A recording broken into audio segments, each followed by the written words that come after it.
Hello and welcome. Hello, everyone. If you can hear us, do please let us know. I can't be a WoW enthusiast today. I gotta be there we go. Yeah, that is a Loremancer. A Loremancer. Oh. We're having Fanghammer on my side because, you know, it's vampire time. Oh, goodness. It should be a pretty fun one today. Pretty potentially dense one. This one's probably going to bounce around all kinds of places. Yeah. But looks like we are live everywhere, so that's super duper good. But appreciate you all for joining us. Of course, we're going to do our usual kind of warbling on at the beginning here to give folks just a few minutes to start to wander in on this Sunday morning. But yeah, I'm excited to do some vampire stuff. We've been popping around on dead stuff for a bit, but Mannfred's probably one of the big ones I've wanted to do on Lorebeards for a super duper long time. Especially because I personally feel that he is overly maligned in many places, but yeah, we're going to be diving into that in the intro a little bit, I think, because holy crap, Mannfred has a character that's sort of vacillated around a little bit according to who's handled it, and a character that's a good bit older than I think even most of the writers realize. Yeah, it's kind of an interesting legacy that he's built up, especially that someone ultimately had to be sort of given the bill for the end times, and of all the people it could have landed on, it landed on poor old Mannfred. Which one of the things that we'll kind of get into when we jump into it is that in some ways, or when the end times started, it very much started with Mannfred as kind of the main character, which I liked. Like for those that don't know, which we'll talk more about it later. But in each of the End Times books, there's a intro section that has a narrator, and it's basically revealed that Mannfred von Carstein is the narrator for the End Times. And I think that's actually a good choice of character for allowing the perspective that he kind of is like checking in on all of the different races around the world, while not just being like some crazy chaos person. Who is super pro Archaon, but rather someone that's watching the end of the world and is kind of like, I don't know if this could be stopped. But let's kind of be spying on everyone, see what's happening. Which makes him and then unfortunately things happen. Yeah, and then he ends up just being turned into someone odd. Yeah, we're going to get into that one, I think, because it does go some interesting and odd places.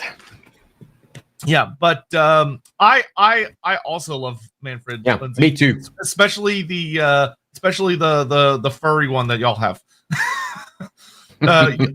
Mannfred von Carstein is absolutely wonderful. For those of you out there who don't know, we have no longer a kitten. He's now quite a big cat, the biggest of our cats, and we have pretty big cats. And his name is Mannfred von Carstein, obviously, because how could he not be? He's a black cat with a slight ginger undertone. Imagine it's the blood. He's so sweet too. Like he's so nice and he's so friendly.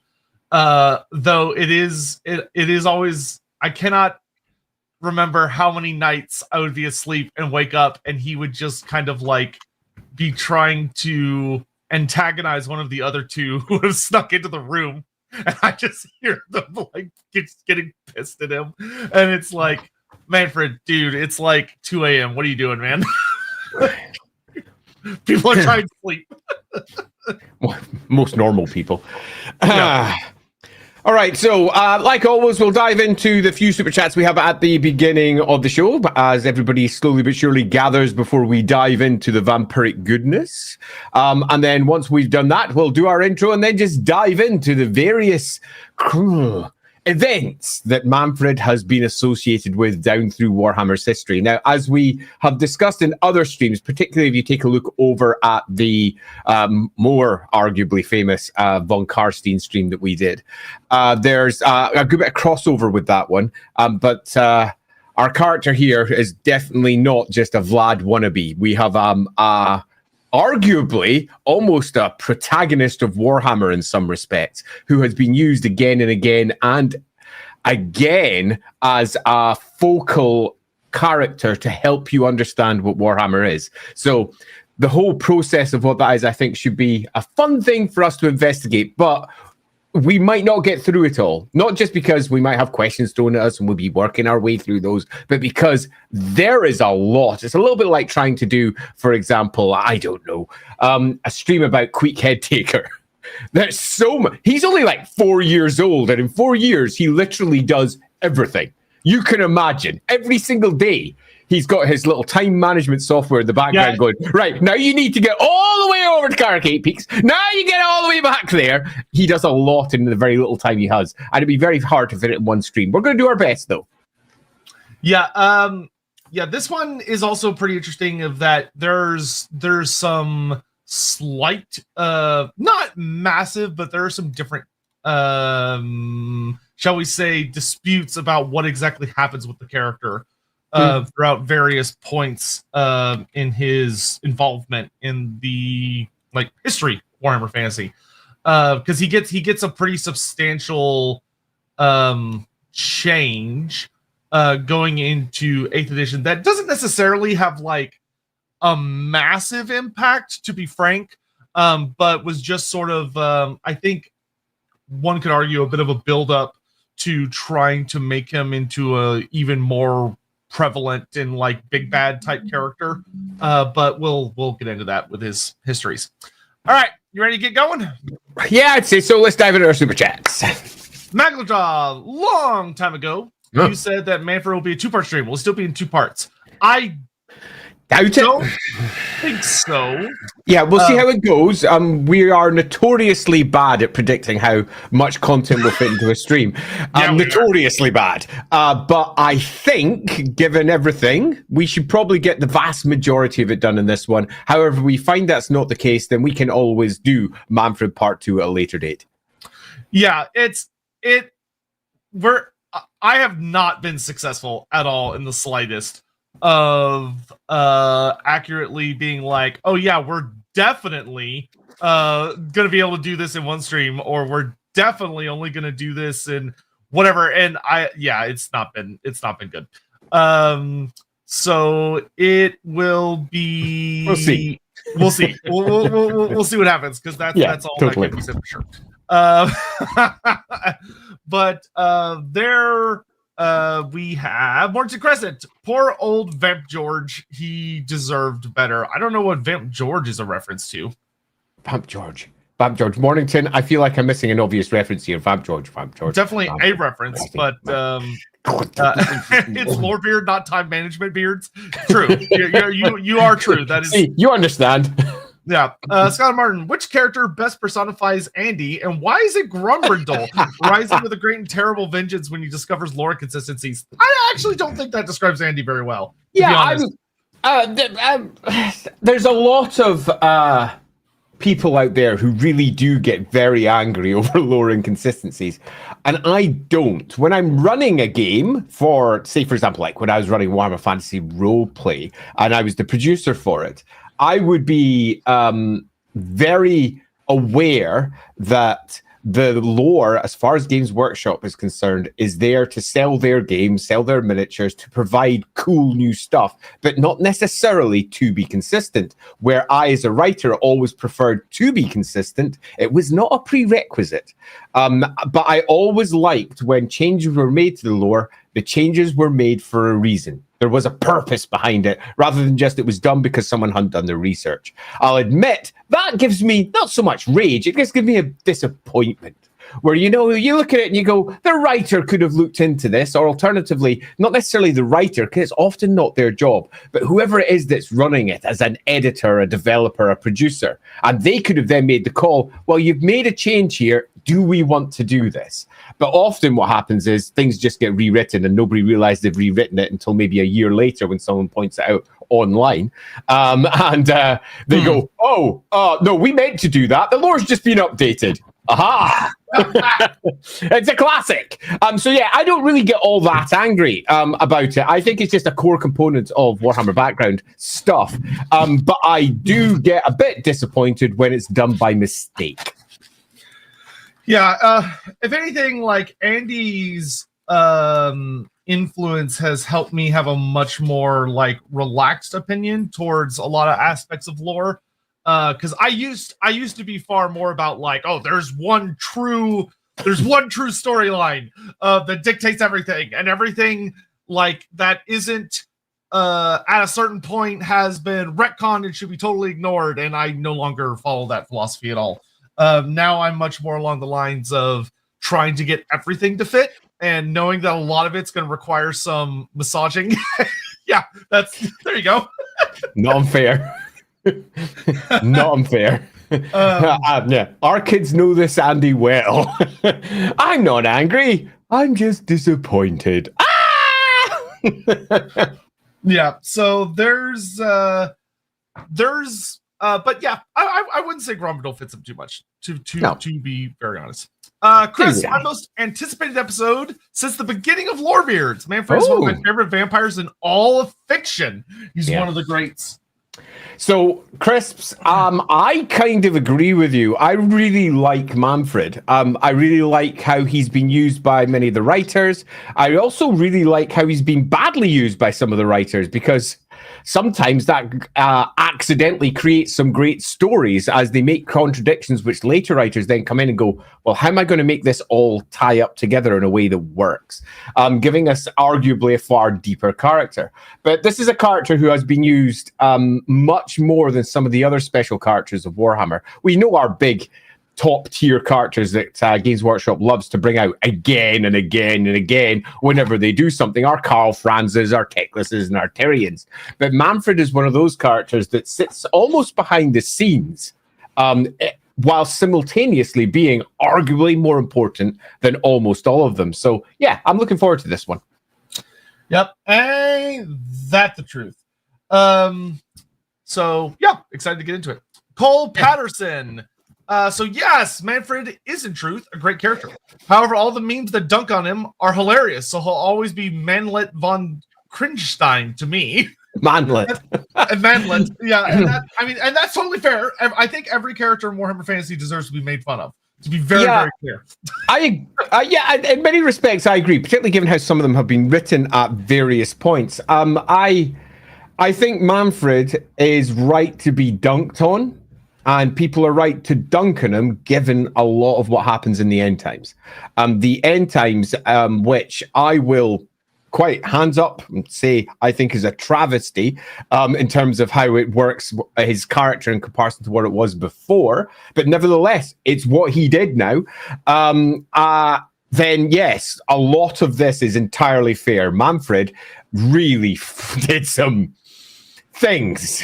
He goes places, as we're almost certain to discuss, because it's almost impossible to discuss Mannfred without discussing the end times, because the end times completely rewrites his character in a variety of ways that makes him an absolute arse. Yeah, it does. Yeah, it does. Yeah, but he wasn't that for the rest of his write-up. And because of that, I will always feel very positive towards Mannfred, because we all know what I think of the end times material in general. So it's very easy for me to go, yeah, that shit never happened. Boom. Yeah, largely agree.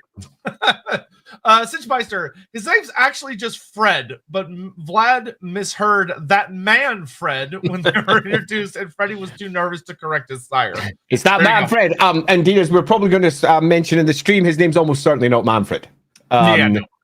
No. His name will not be Mannfred. The name Mannfred is a name much like Vladimir that was taken on by the Carsteins to be when they arrived in Sylvania.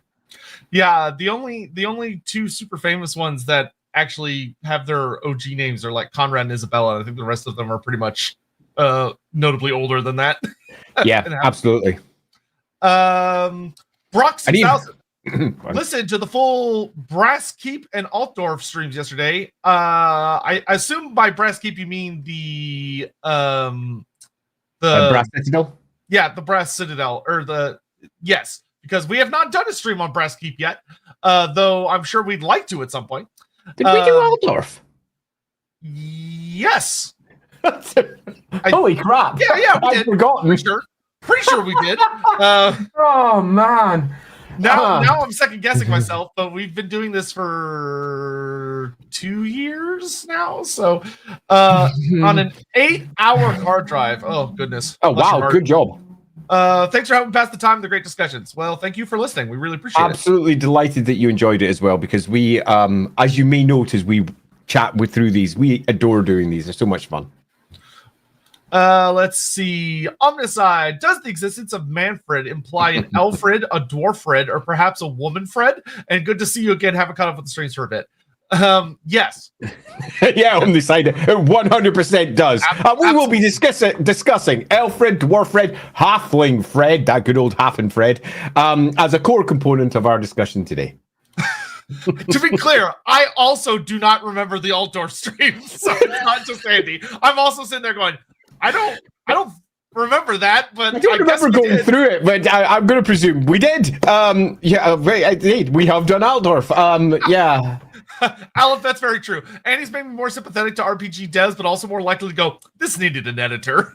Yeah, I'm the number of times I have said that this needed an editor, somebody just to come in and just pull everything together and make sense of it all. I'd also ask questions of the writer sometimes. Is this actually what you wanted to do? Because what you've done, for example, by changing a core piece of lore without necessarily realizing it, will have knock-on effects, because Warhammer is a big, living, breathing setting. It's a big one with an awful lot of stuff out there. It's impossible for any one writer to know it all. Well, almost impossible. But it's pretty difficult to know every single last part of the Warhammer world.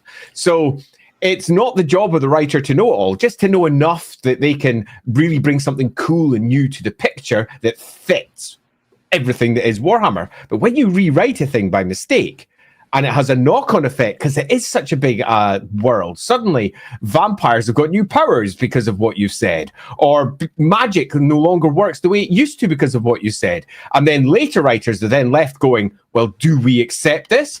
Did the winds actually happen after the cataclysm, not before? I'm just small words, small sections can make enormous impacts. And often, sometimes the best thing to do for a writer is to stop being so precise and sometimes be a little bit more in-world generous with your descriptions, allowing things to breathe in a fashion that doesn't contradict everything else that's been written elsewhere. Yeah, like just off the top of my head, I was literally having a lore chat with some folks yesterday, and someone asked, are the Phoenix Kings, or I've seen like the Phoenix Kings are just kind of like political figures, and I said, yeah, I would generally agree with that. They're mostly just political figureheads.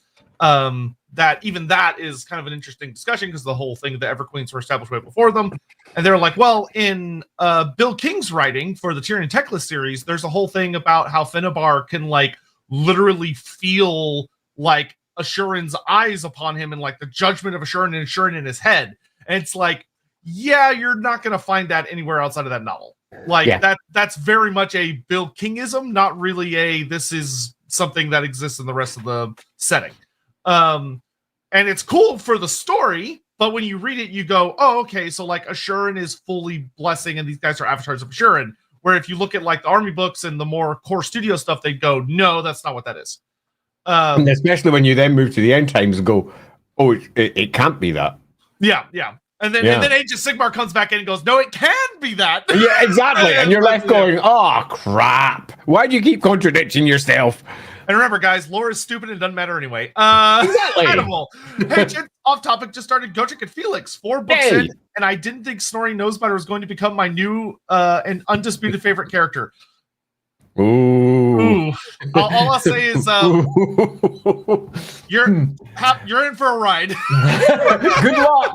Yeah, you're not the first to go down that road, but it is a dark and lonely road. Best of luck. I'm saying nothing. Enjoy the books. Enjoy the books. T-Ball31. This is a bribe to show the Mannfred Total War trailer somewhere in this episode for the uninitiated. I might try and sneak it in somewhere. I can't remember it. It only exists in Warhammer 1 now. You can't even see it if you play the other games. But that is something we can try and make time for towards the end. Stephen Lucas. Hi. Effective Shyish versus Necromancy and Undead. Thank you, Stephen. I'm assuming you're asking what's the difference? Effective? Oh, how effective? Maybe. Yeah, maybe. I'm not too sure. So let's cover both very briefly. Sure. So, Necromancy is not Shyish. Let's just be as clear as we can be about that. Shyish is the wind of death, and it's wind that manipulates and uses. That was my computer pinging in the background. It's meant to be my headphones. Computer. So if you heard a bing bong, that was me.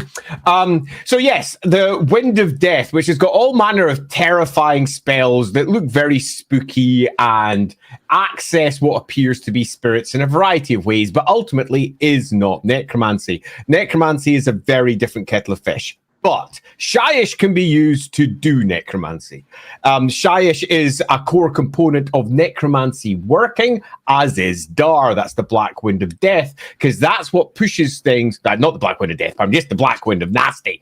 And Dar pushes it beyond what is almost the laws of reality in many respects and turns it into something really nasty. So dark magic is not Shyish, just to make sure it's very clear here. Now, how effective is Shyish against undead? Not as effective as you'd necessarily think, given just how many of their spells are concentrated on doing things like terrifying someone else, which does nothing to the vast majority of undead, or lashing them with dark energies that many undead are almost immune to anyway.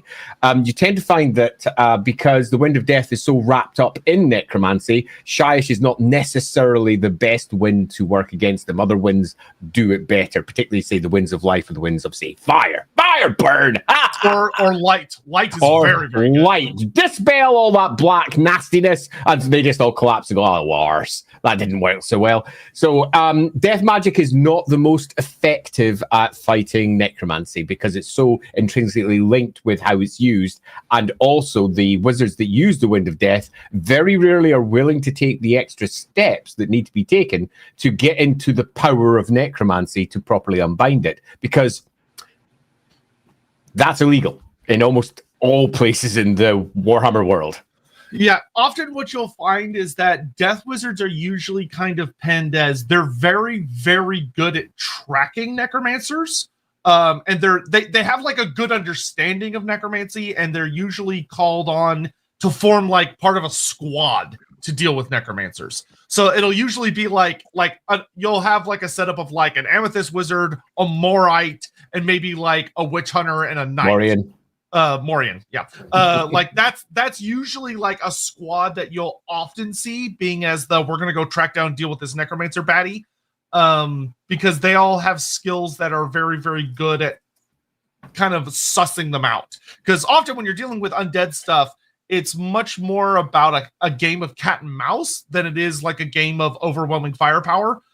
Which obviously the tabletop battle game doesn't reflect that well because everybody's playing Godview and you can see where everything is. But in the actual universe, dealing with a necromancer and a vampire, often the hardest part is just finding them.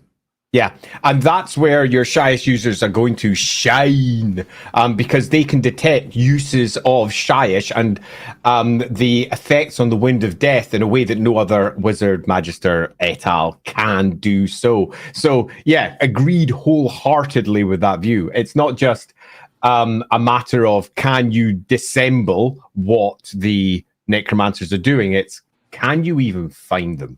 No. Warmonger. Hey, Lorebeards. Love watching you two live. G'day from the Southern Chaos Waste. Oh, wow. You're really far down there, Warmonger. Yeah, like, Hiya! G'day. Wait, as in like actual Antarctica or just like... I'm going with Antarctica, even though I know it's almost certainly not. Or do you mean, because like, that's awesome. Are you just absorbing Australia into the Southern Chaos Waste, which is also... Or possibly New Zealand. Yeah. I mean, both would be very funny to me. I'm just hoping that it's Antarctica, because that would be awesome. Who was the worst character of the end times, and why was it Mannfred? So, okay, honestly, in my opinion, I don't think Mannfred was the worst character in the end times. I would honestly say that for me personally, all of the above. Oh, very well. I would say for me personally, maybe unpopular opinion, I think Sigmar was the worst character in the end times. Sigmar lied. Yeah, he had no business being there. And instead of just allowing Karl Franz to finally get the full Karl Franz story we all really wanted to see with him, he gets killed 2 books in and then is basically puppeted around by a god that acts pretty much exactly like him, which is weird. Yeah, it's a whole bizarre thing. I didn't like. Yeah, there's a lot of bizarre weirdness in the end times. Mannfred being turned into almost just a vehicle for Nagash was a bit weak anyway, but it wasn't too bad. And then it just went south at the end. But he wasn't the worst. Teclis was really bad. Teclis was pretty fucking shitty. Obviously, I hate Gelt. We'll just make that clear. But if I'm going to pull out one that still to this day almost makes me angry, it'd be Lilith. Everything that is attached to Lilith.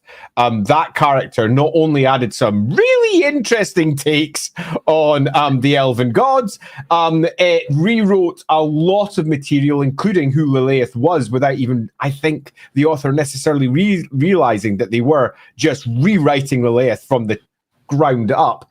And the choices made there are absolute nonsense. So Lilith is high on the list of ones that I really dislike. Yeah, no, I actually 100% agree. Lilith is by far the worst. For me, it's almost everyone's pretty shitty. Holy shit, what's this? Yeah, like everyone else is understandable, even if I don't agree with the takes they did. But Lilith is just full bullshit. Like it's full on bullshit. And it like.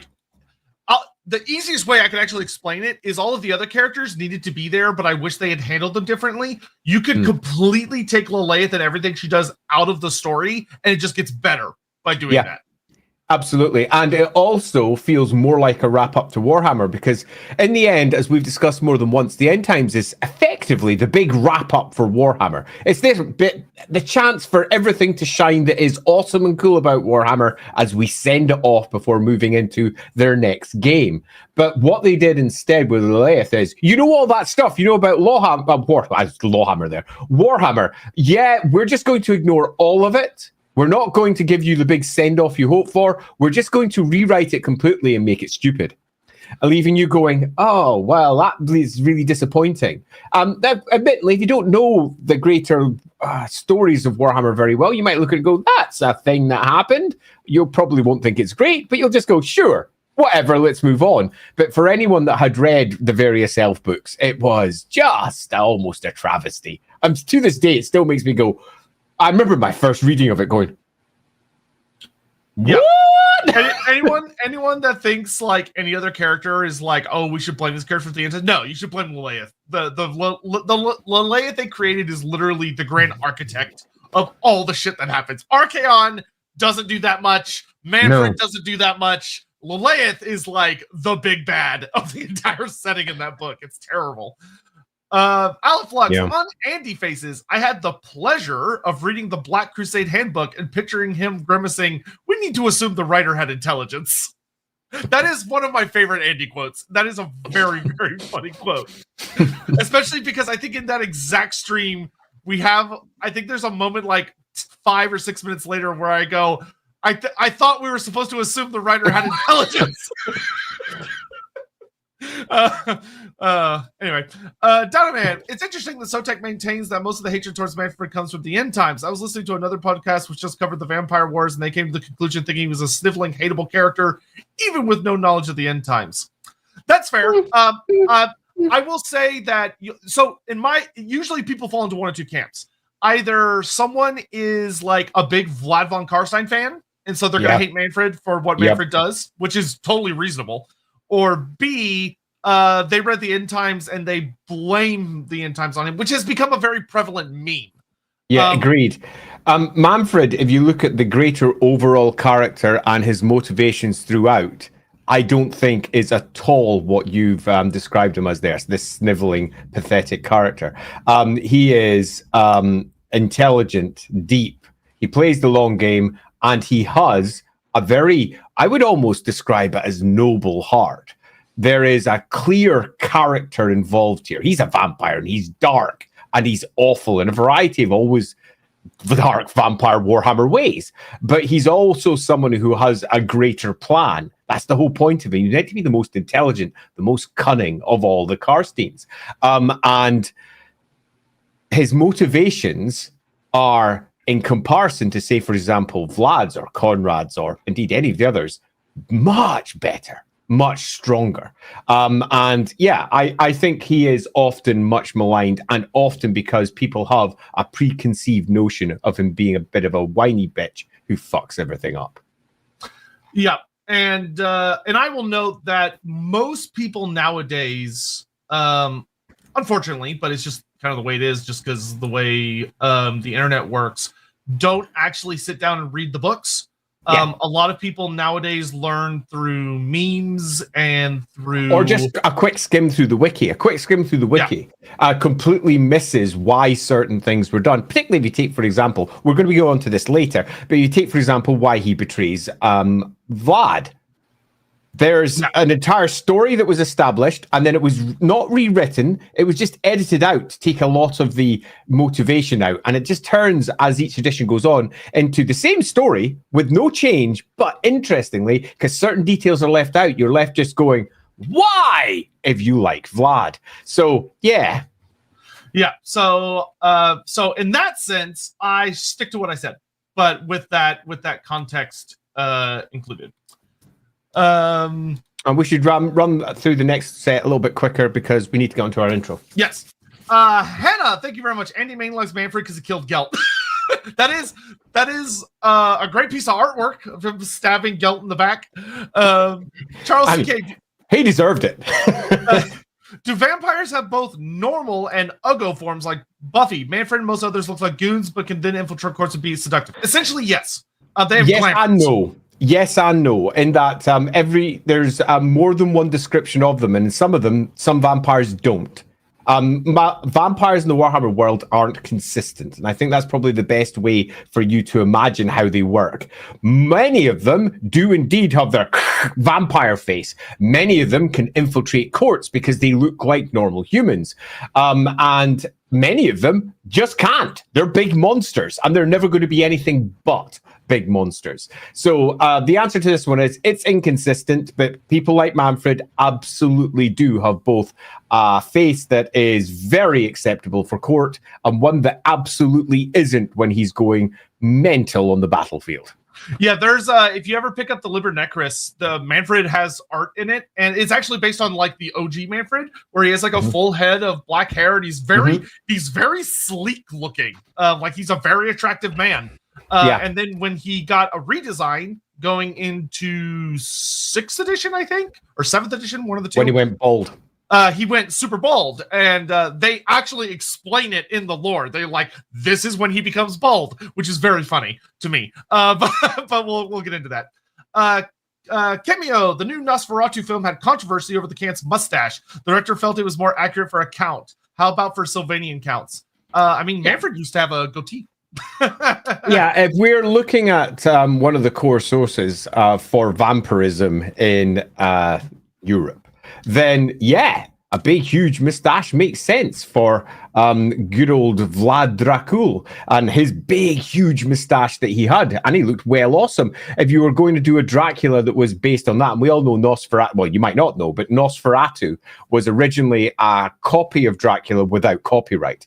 And they got sued through the nose for it because they just copied Dracula and tried to do a Dracula movie I'm just taking out the various barcodes and names and such like. But Nosferatu is very much based upon Dracula. So yeah, big, huge mustaches seem fine. And if I was building a big new vampire character, I might be kind of tempted to do that because it's a different look to the one that is most commonly used. Yeah, I had a very big laugh.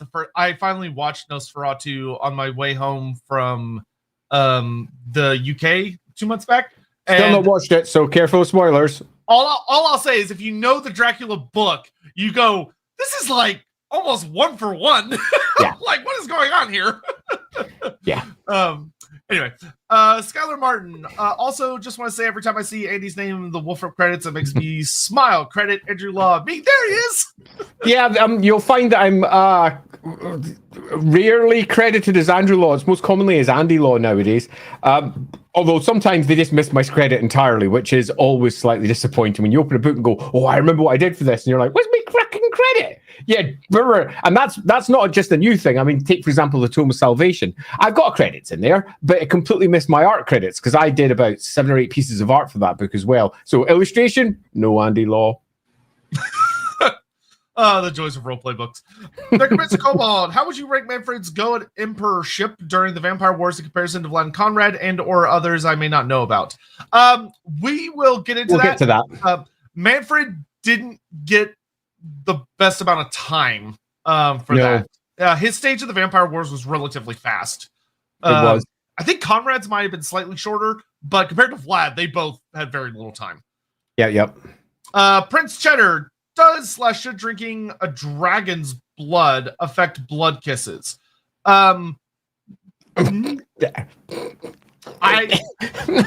know, to be honest with you. This is Prince Cheddar. This is a story waiting to be written, and in that story, it could go any way. And that would be fine. There is not a correct answer, really. So you could have a vampire somehow chow down on a big, massive dragon, come out the other end somewhat different, and then creates another vampire. And that vampire itself could be something different. It'd be an interesting story. Okay, we have one example, which is the Red Duke. Because he gets turned after Aparash has... That's fair. Yeah, but... The Red Duke is very unique among the Blood Dragons, but whether that's just because that's how he was written at the time when he was created, or whether you want to argue that's because of the dragon he stuff? He predates vampires as we understand them today, as we discussed in a completely different stream. In the Blood Dragon stream. Yeah.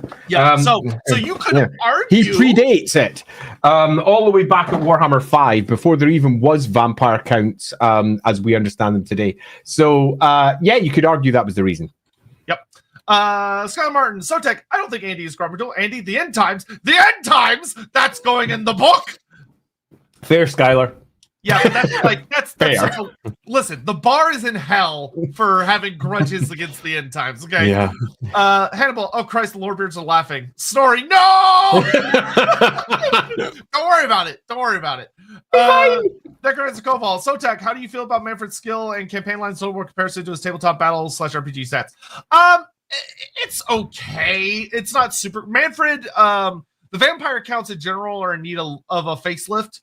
And Mannfred's skill tree, I'm not a huge fan of because of how dense it is. Because like most characters, you only get 50 skill points. I would like them to rework his tree so you get more bang in your buck for each of your individual skill points. Because the problem is you need way more than 50 to actually fill out his tree well. I don't have an issue with like if you are able to fill everything out where you end up. My issue is more that everything is so separated that it's very difficult to get everything that you should be able to get in a campaign. Darius Rose, who's crazier, Luther, Harkin, or Conrad? Yes. They're different flavors of crazy. Yeah. The Boogeyman. Hey, you guys, I love the content. I watched your Arabic video, was thinking about his pronunciation. Their pirate culture, Pirates of the Caribbean. Oh, I mean, that's decent. That's pretty good. I'm not gonna lie, it's pretty good. Oh man, I don't like it, but it's pretty good. Fire Snake. Do you ever discuss the difference between Vargeist and Vargulfs? The difference is, I'm going to make it really simple. Of that, Vargeists are a very specifically engineered form of like vampires that are locked in coffins and forced to basically just sit in like warpstone goo for a really long time, and then they turn to those things. A Vargulf is a vampire that just completely gives themselves over to their bestial side, and they turn into that. So that Vargulfs are, you could say, more natural. A Vargeist is manufactured. And it's Skylar Martin. You see Minthara's Baldur's Gate 3 VA might be Neferata in Total War 3. I did see that. And if that turns out to be true, that'll be awesome. I think she would make an excellent Neferata. That'd be good. All right, intro time. Let's go. Okay, looking at the time, I will slightly curtail my intro as originally planned. So I would like to take you back to a far younger Andy. An Andy who didn't have a beard. Crazy. Yeah, I know. He was just Lore, not Lorebeard. I refuse to believe that was ever a thing. It was once, believe it or not. An Andy who was young with no wrinkles around his eyes. An Andy who had not even yet, at this point, joined Games Workshop for the first time. He was, in this point of his life, an owner of his own store. No runner of a games club with about 100 members in the most tiny town at the north of Scotland. And Andy loved his vampires. Why? Because he was a power gamer and they kicked ass. I'll be blunt. My vampire lord in my undead army, which for those of you who know your old Citadel miniatures, was the one who looked like this, with his arms flung up, with his little hands pointing out to either side, looking like Nosferatu. It was the bane of many a battlefield because vampires in Warhammer were ridiculously powerful. They weren't just powerful, they were ridiculously powerful. And there was a reason for that. It was because the vast majority of the rules for undead involved your entire army collapsing should your general die. So it was important for the general to be powerful. And that meant that as Warhammer 4th edition was getting slowly but surely consolidated and everybody was waiting for the new undead army list to arrive in the early 90s. And young Andy, who used to run his own store, became slightly older Andy at the age of 18 and joined Games Workshop. That most people were super excited by what the undead army list was going to offer. Were they going to nerf the vampires? Because vampires were, I'm going to be blunt, broken. Beyond broken. It was the most heroic of characters in the Hero Hammer era of Warhammer, where the characters were so powerful and so open to being tooled up with magical artifacts that you could kill almost anything with them because their basic stats were so ridiculous. And we were all pretty convinced before the army list came out that they would probably nerf it, because if they didn't, the undead army would be broken in a way that would make it very tough to kill without tooling up characters to just kill vampires. And that's not fun. You don't want to be making your entire army around killing just a single model on the battlefield. Then the undead army list came. Wow. Did they nerf the vampires? They did not. What they did instead was they introduced the first of what would later on, as we move through the later editions, become the bloodlines. And this is the Carsteins. The Carsteins were introduced through three core characters. Mannfred von Carstein was the last of them and the only one left alive. And the first two, Isabella, of course, and Vlad, were also statted in this book.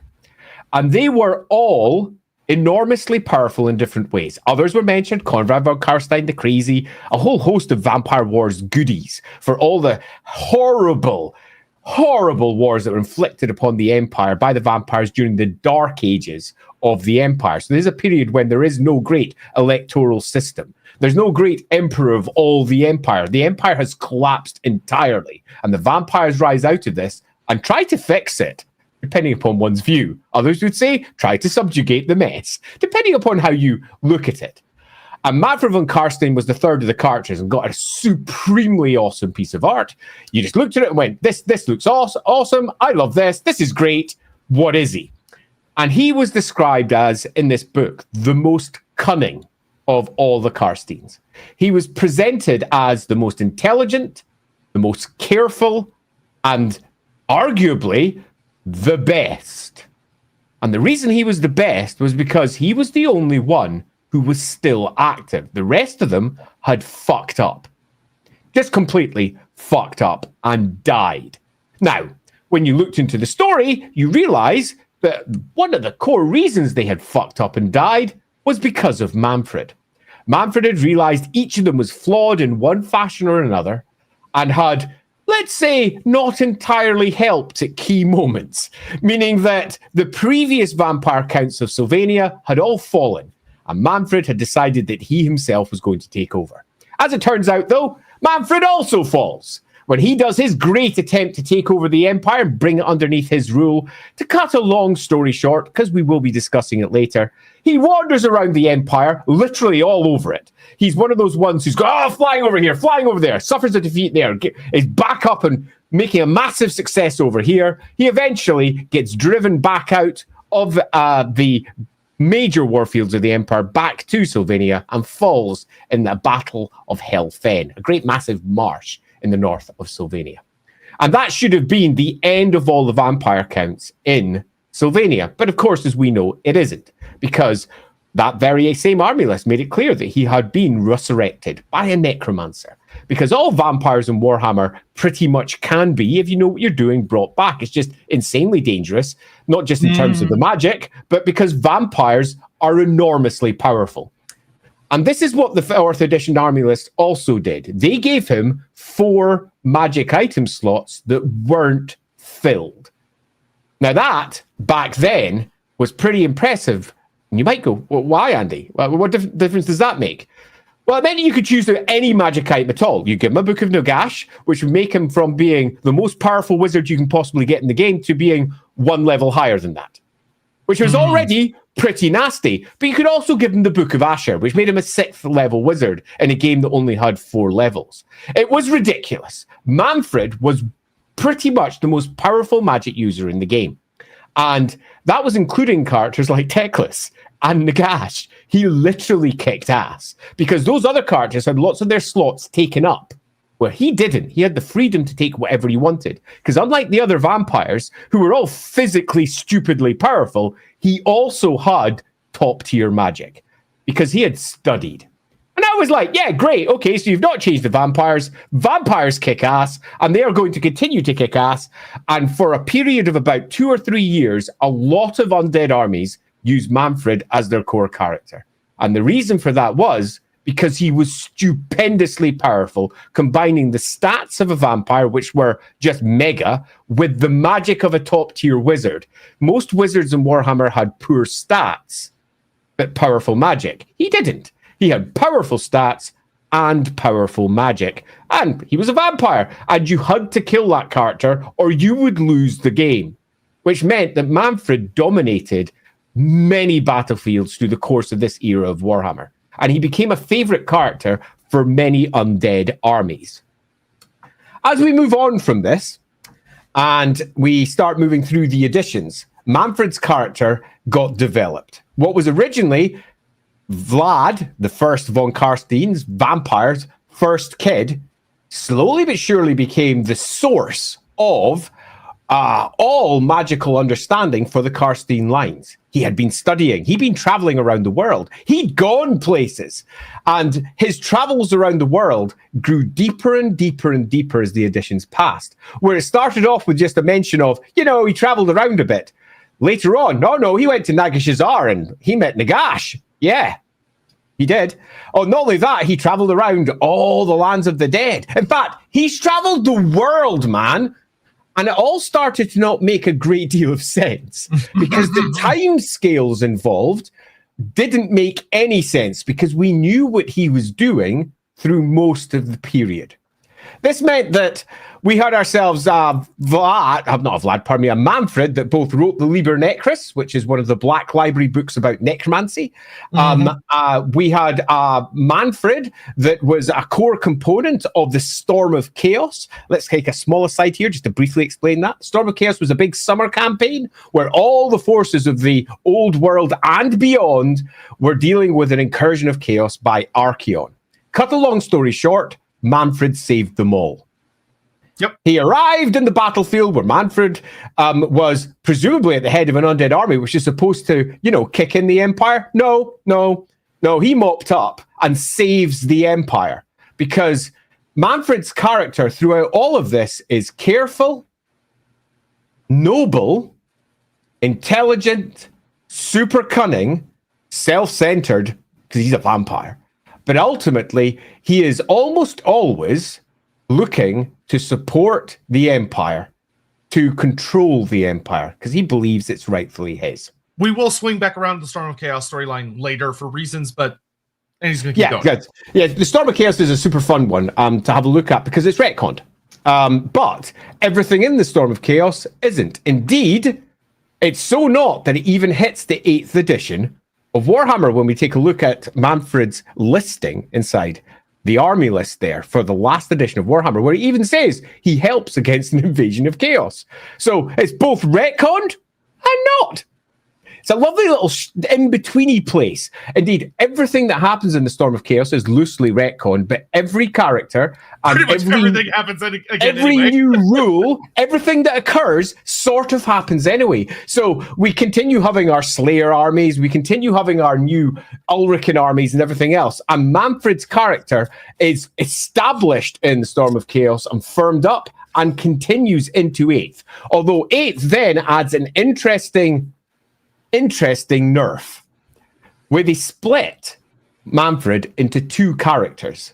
Mannfred the Acolyte and Mannfred the Vampire Lord, who takes on all of the Empire and eventually saves the Empire. And the Mannfred the Acolyte is a typical vampire. He's a relatively new sire, at least that's how it looks. He's only a 2nd level wizard. He's not that powerful in the greater scheme of things. And the later Vampire Lord is a 4th level, which no vampires are normally supposed to be able to reach unless they're special necroarchy types or whatever. He was a proper powerful Vampire Lord. And apparently it takes place during the time. But it is also attached to a description which clearly marks him out as the most cunning, manipulative, and most likely to lie of all vampires. So even his stats can be taken with a certain pinch of salt. So we've got a Mannfred, who is described in one way, and through the editions, actually never changes in any great degree. His stories that were produced in the 4th edition army list for the Undead are reproduced in the various vampire count armies with very few actual changes. He is there with Vlad almost at the beginning, or before the beginning as we move into some of the novels. And then he supports the various wars and does some key betrayals when things go what he considers to be wrong. And then he tries to take over the Empire himself and is cut down, later being resurrected again and changing Sylvania into his domain. It's fair to say by this point, Mannfred is the Vampire Lord of the Carsteins. We all like to think of Vladimir primarily because he gets brought back for Total War and he gets brought back for the End Times, but Mannfred was, for most of Warhammer, the Carstein vampire. Vlad and Isabella was super popular because they were awesome, but Mannfred was pretty much the vampire goat. And he was powerful, and his story made sense, which is why the end of my introduction is going to be what we've already discussed, the End Times. Because as we move into the End Times, Mannfred becomes, I'm going to say my opinion of him, which won't necessarily match with Sotek's, but Mannfred becomes stupid, foolish, reactive, manipulated, weirdly pointless in many regards, a vehicle for another character no longer holding his own agency, and then an idiot as we move towards the end, in such a fashion that he completely undermines every aspect of his character that had been established in almost 25, 30 years worth of Warhammer writing. They basically went, hey, I know everything that Mannfred is. I'm now going to copy paste it over to the End Times and slowly unravel it over the course of a few books. And by the end, you're just left going, Mannfred is an absolute idiot. And a character that we can very easily blame for the destruction of the Warhammer world. It was Lilith. It wasn't Archaon, it was Lilith. Yeah. And as we reach the end of my intro, I'm going to say that for all I've been relatively skimming all the individual stories, because we want to discuss them in detail as we progress into the stream, my opening is going to be that Mannfred is almost certainly one of the most powerful and important characters that the old world has. He is the most intelligent, the most insightful, the most brilliant, with one mighty flaw, and that's that he's a vampire. But a vampire that is tempered by his wit. A vampire that is tempered by his capability. And a vampire lord that repeatedly saves the Empire, which is something that we often don't consider. And he is a character that Games Workshop then turns into an idiot. Now, what you think of Mannfred may change by the time we hit the end of the stream as we discuss each of the stories and we go through exactly where he went one way or where he went another, because different writers have done different things with him. But loosely, he's relatively light in the curses and the gash. He manages to get off with a lot of shit that most other vampires don't. He's charming, he's clever, and he plays the long game, not the really short one, which is what he did in the end times. So, I reckon we should just dive in somewhere. Where do you reckon we should go? We're going to get caught up on Super Chats, what we're going to do. That's a good place to go. Yeah, so we left off here from Eggman. I'm curious, has Mannfred been to Grand Cathay at all? If so, what did he get up to there? Did he have a run-in with the dragon? So, has he been to Grand Cathay? Almost certainly, and that will probably get added to his lore when he inevitably gets brought up again in the old world.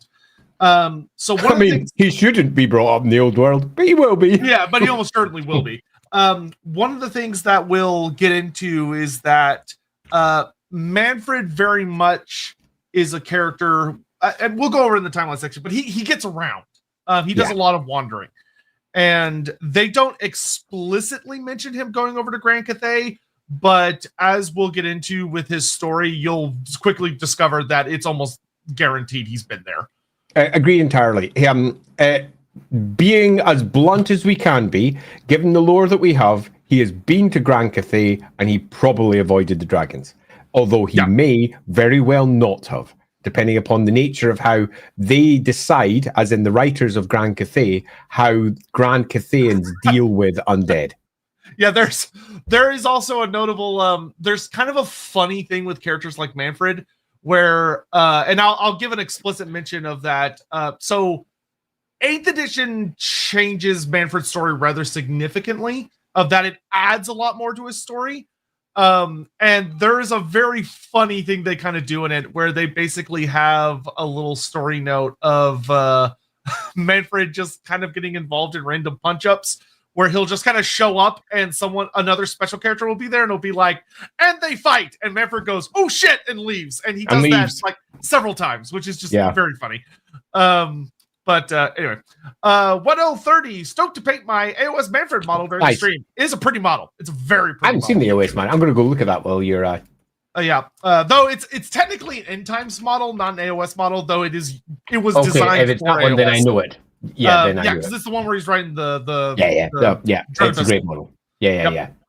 Abarash, some people think Josh Reynolds was going to reveal Khalid in the Blood of Nagash trilogy as Mannfred, but it was never canon as the series was canceled. I have a very hard time believing Khalid. If we're talking about the same Khalid, that feels extremely unlikely to me, because Khalid, if memory serves, which I'm pretty goddamn sure about this, was turned into a Lamian. Like, he's a Lamian vampire, not a von Carstein. So that could not have been Mannfred unless Josh Reynolds was going to do something. I mean, I've seen some weirder stories, let's be honest, with Warhammer. I mean, it could have happened. To be fair, Josh Reynolds' Blood of Nagash trilogy has a couple of things that happen in it that do not make me happy. I'll just say that. I really disliked his Neferata book for several reasons. So it wouldn't have shocked me to see him do this, but it would have been really bad, in my opinion. So I'm glad he didn't do that. Yeah, it does seem vaguely unlikely, but equally, that doesn't mean that it wasn't going to be the case. It'd be very easy to make it the case. Skylar Martin, Mannfred the Vampire Goat. Mannfred. Made me laugh when you posted that one. I know you like to be respectfully critical of Wolford stats, Andy. Did Mannfred ever get a write-up? How is he, and how would you write him? He did all the way back in Night's Dark Night's Dark Masters, Masters. as I recall. And his stats were pretty rubbish, if I'm blunt. They weren't very good. The rules for the vampires didn't match the description of the vampires that were offered in the book. They did the best that they could because it wasn't a problem of the vampire book and the writers. It was a problem of Warhammer Fantasy Roleplay 2nd edition, where the scaling of the stats didn't really work very well. And you could almost feel the original design, which was sort of half-coded out of D&D and Warhammer Fantasy Roleplay 1st edition and combined to make this new set of rules, which might confuse a lot of people going, what, Warhammer Fantasy Roleplay 2, like D&D? Yeah, it took a lot from there, but D20 is just replaced with the D100. And the scaling is a bit weird. So it's not great. The stats in Warhammer are pretty freaking great. So in the battle game works really well, but in Warhammer Fantasy Roleplay, not so much. There hasn't been one in 4th edition, so we can't see what he looks like now, and there wasn't one in 3rd edition either. Yeah, he 2nd edition was the last time he showed up with like a fully fleshed out stat line, and it's like if you just look at it and you're thinking about like from a character creation perspective, you go, oh, that's a pretty scary stat line. But if you're like, oh, I'm deep into a campaign and I've been doing a lot of other stuff, then you look at it and you're like, oh, that's not really that. Yeah, one of the issues of it was that if you were playing a campaign that was longer than say 3 or 4 months, your PCs could reach almost to Mannfred level in relatively short order, which isn't how it's supposed to be. So yeah, there were some scaling issues there, but the idea of the character is absolutely nailed. Yep. Morning Crescent, how bad are the mommy and Vladdy issues amongst the undead? And how bad did this affect him? I'm not sure what you mean by mommy and Vladdy issues. I mean, Vlad and Isabella, perhaps? Yeah. Is that what we're discussing? Yeah, which, if that's what you're asking about, we will get into that fairly quick. But if you want to, like, clarify what exactly you mean, let me know. Erebus versus Mannfred, who's the bigger bastard? Probably, I mean, from what I understand about Erebus seems to be much more of a... This guy literally brings about the apocalypse of the main focus of the setting, whereas Mannfred has understandable reasons for the things that he does. Erebus just kind of seems like a douche for douche's sake. So, I'd say Erebus. Erebus. Yep. All right. So, Mannfred. We're going to kind of plow through his early history because personally I find what he does later on in his life to be more interesting than the early parts of his life. But Mannfred, interestingly enough, for how important of a character he is to the setting, his actual origins are not super well fleshed out. Agreed. Like we don't know, like, you know, with Vlad, it's like, oh, we know a lot about Vashanesh. And while it's not 100% confirmed it's Vashanesh, it's like it's Vashanesh. He's Vashanesh. We don't have that with Mannfred. Where Mannfred, we do have various quotes from Mannfred in discussions where Mannfred tells various characters, or when he talks about his own history, Mannfred says, and we have no reason to doubt him on this, that he is one of Vlad's oldest companions. That he has been with Vlad for thousands of years and likely joined up with Vlad sometime in Nehekara or like right after the fall of Nehekara. But we don't know where he came from or anything. There's like a mention that Mannfred supposedly says that he is the son of like a royal line. But that doesn't really tell us anything.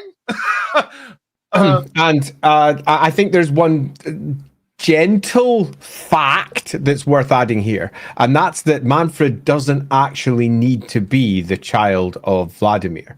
We have seen how vampires can be effectively resired, take on the power of other vampires, become like other vampires by drinking their powers from them. That pops up in more than one place in the novels. So it's very possible that, you know, someone like Khaled could have been the source point for Mannfred. But the most likely one is that he is probably Vlad's child. probably. Like 80 to 90% probable, but there's still a little bit of space there that he was from another bloodline, and Vlad just took him in and turned him into his. Because these are ancient, powerful bloodlines with ancient, weird abilities, and it's quite likely that he may have been turned into a Carstein from a different bloodline.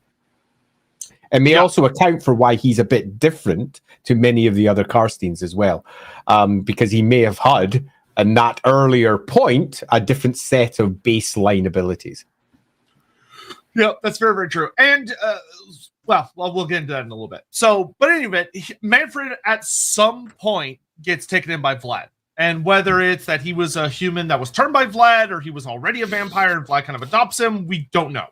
But we do know that very, very early on, he joins up with Vlad, and he seems to be with Vlad during a lot of Vlad's history, because he, especially if you read like through the Liber Necris, he comments on a lot of Vlad's journey, like when he was up in Kislev and doing all that kind of stuff, and then when he eventually comes south.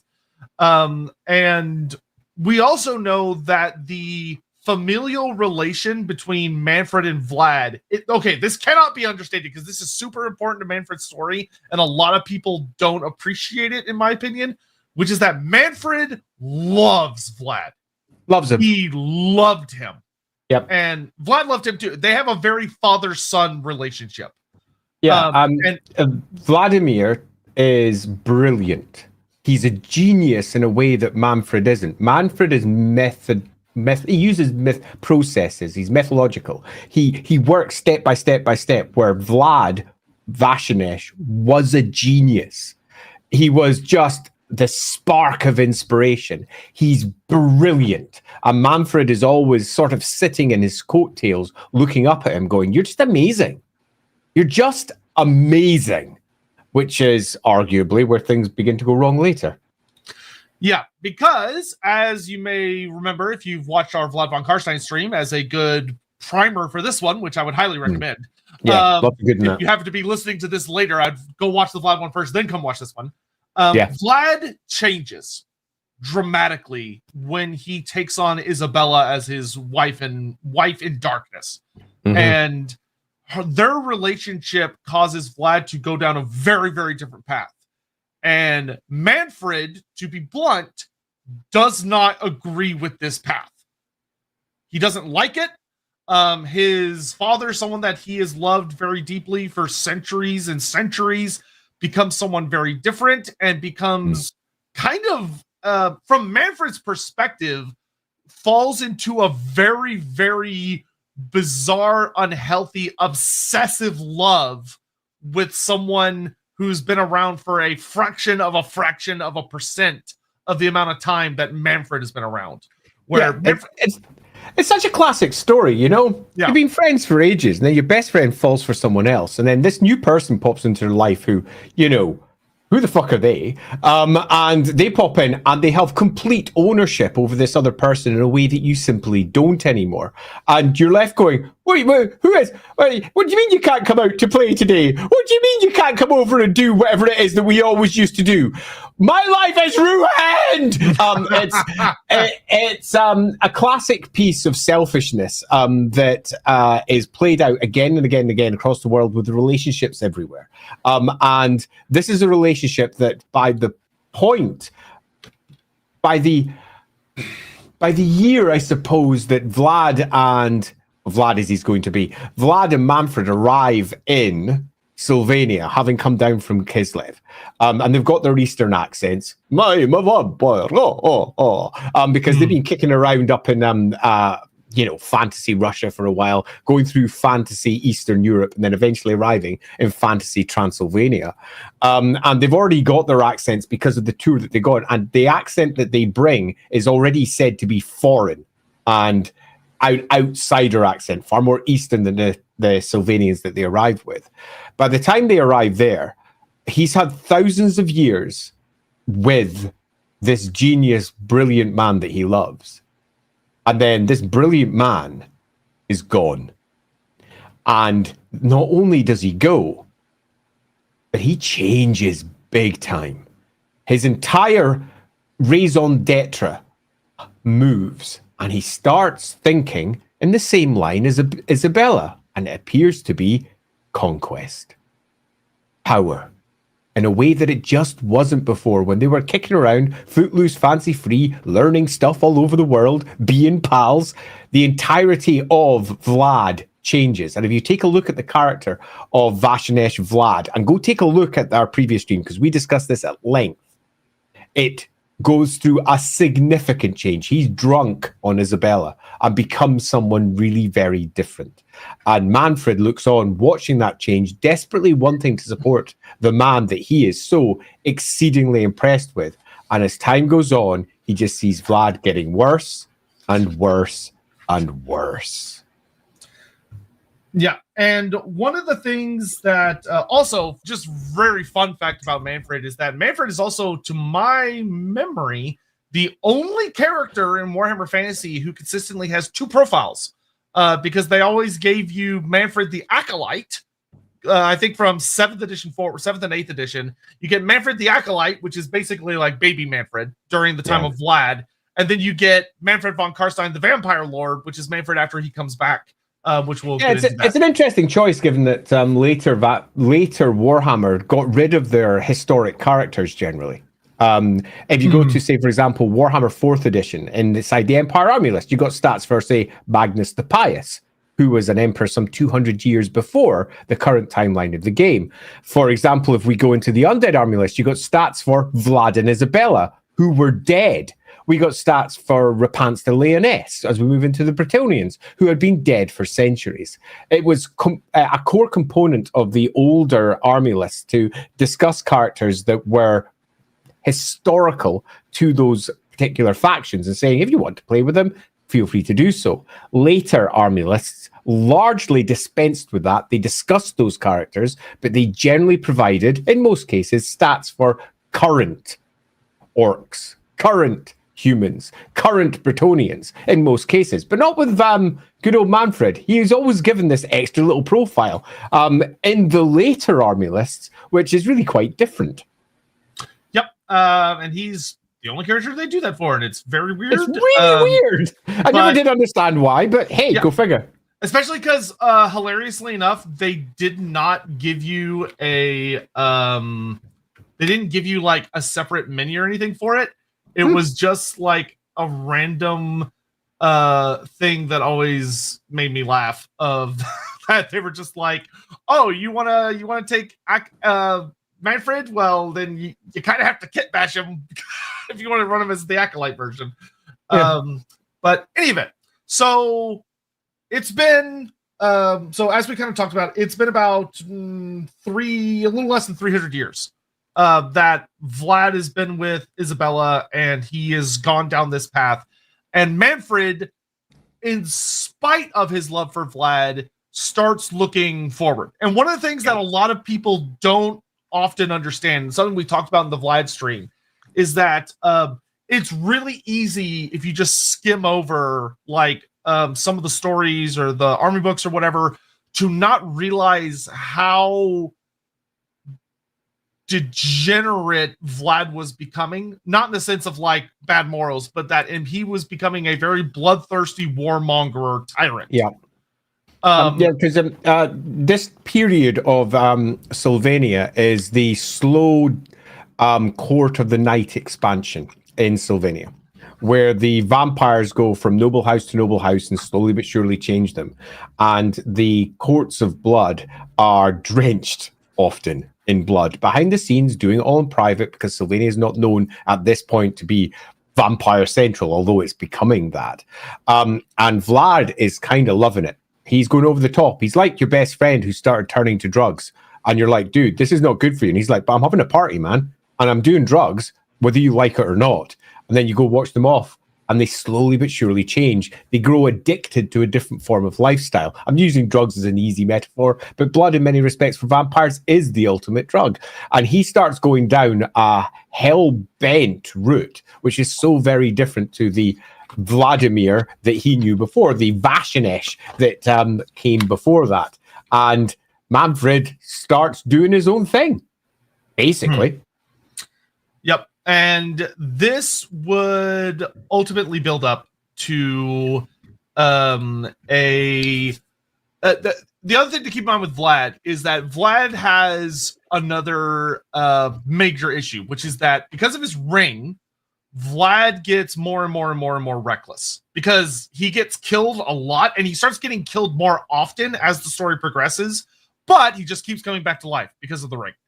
Like he can afford to be that level of reckless because he's functionally invulnerable.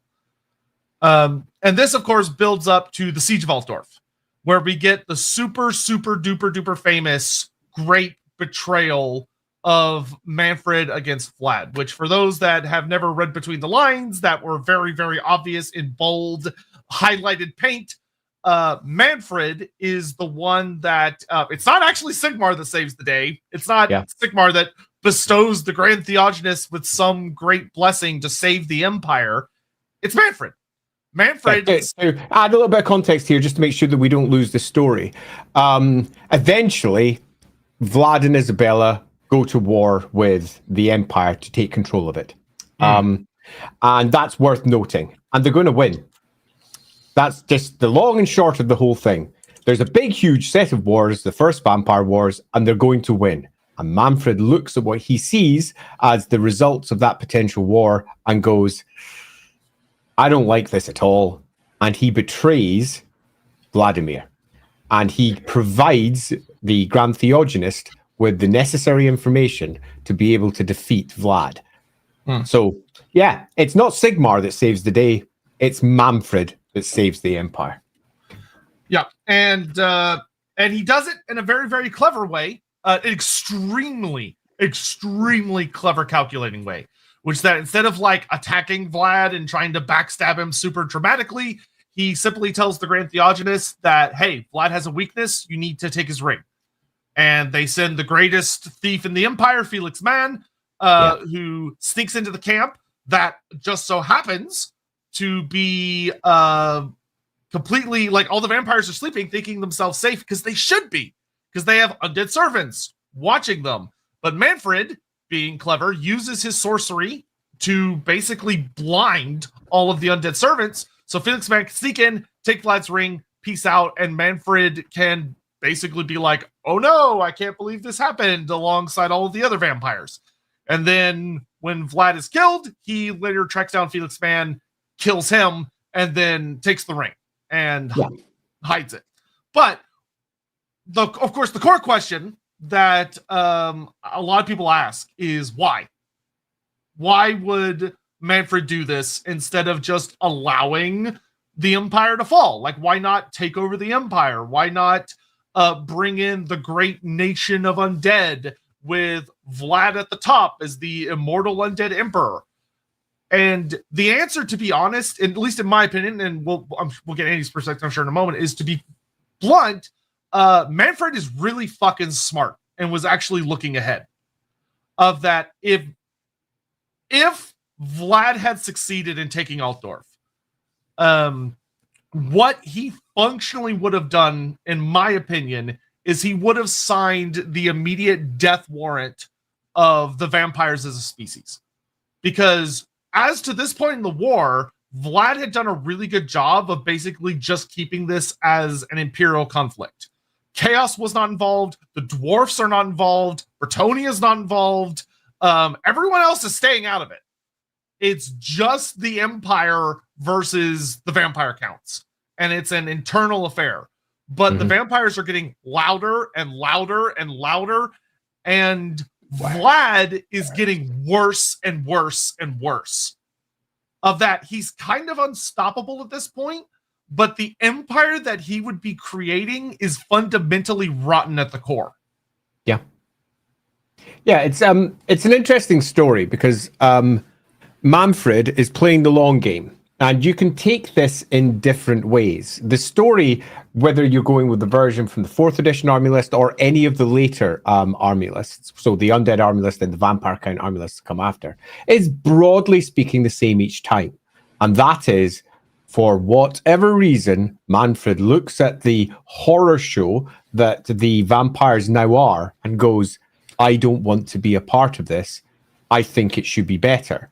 And I think this is a fundamentally flawed way for vampires to interact with humanity, because the blood courts of the Carsteins had become not just a dark, twisted, vampiric mess, but a super nasty vampires before everything else, you join me or you die type of rulership, where Mannfred is careful. He doesn't like it. And that much is certain. Now, we don't get a lot of point of view moments throughout the course of this as to exactly why the betrayal occurs.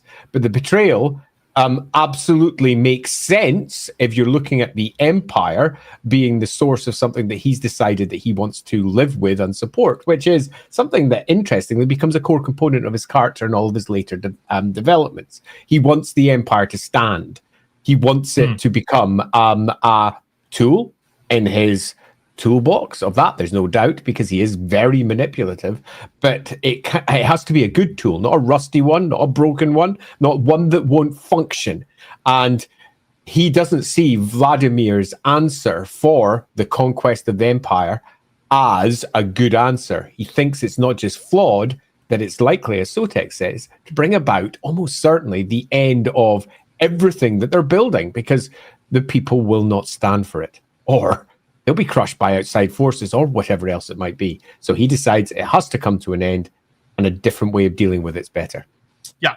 And that being said, it's not all purely like grand selfless motivations. There is a level of selfishness to it. He does suffer. One thing that I actually really like about Mannfred that you'll see as we go through his story is Mannfred does suffer from the classic von Carstein curse that most, if not all of them, suffer from, which is kind of a delusions of grandeur of this idea of they are so the von Carsteins, more than any other bloodline, are inflicted by ambition, which has caused them no end of problems.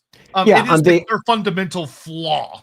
I absolutely agree. And they all manifest this ambition in different ways. If we take, for example, Vlad and Isabella. Clearly, Isabella appears to be the crazy one pushing for everything. Her deep love for her man and how he should have more. He should have more. Vlad, whose ambition overrides his good sense. Later on, we have Conrad, whose ambition overrides all sense. He's a monster, an absolute monster.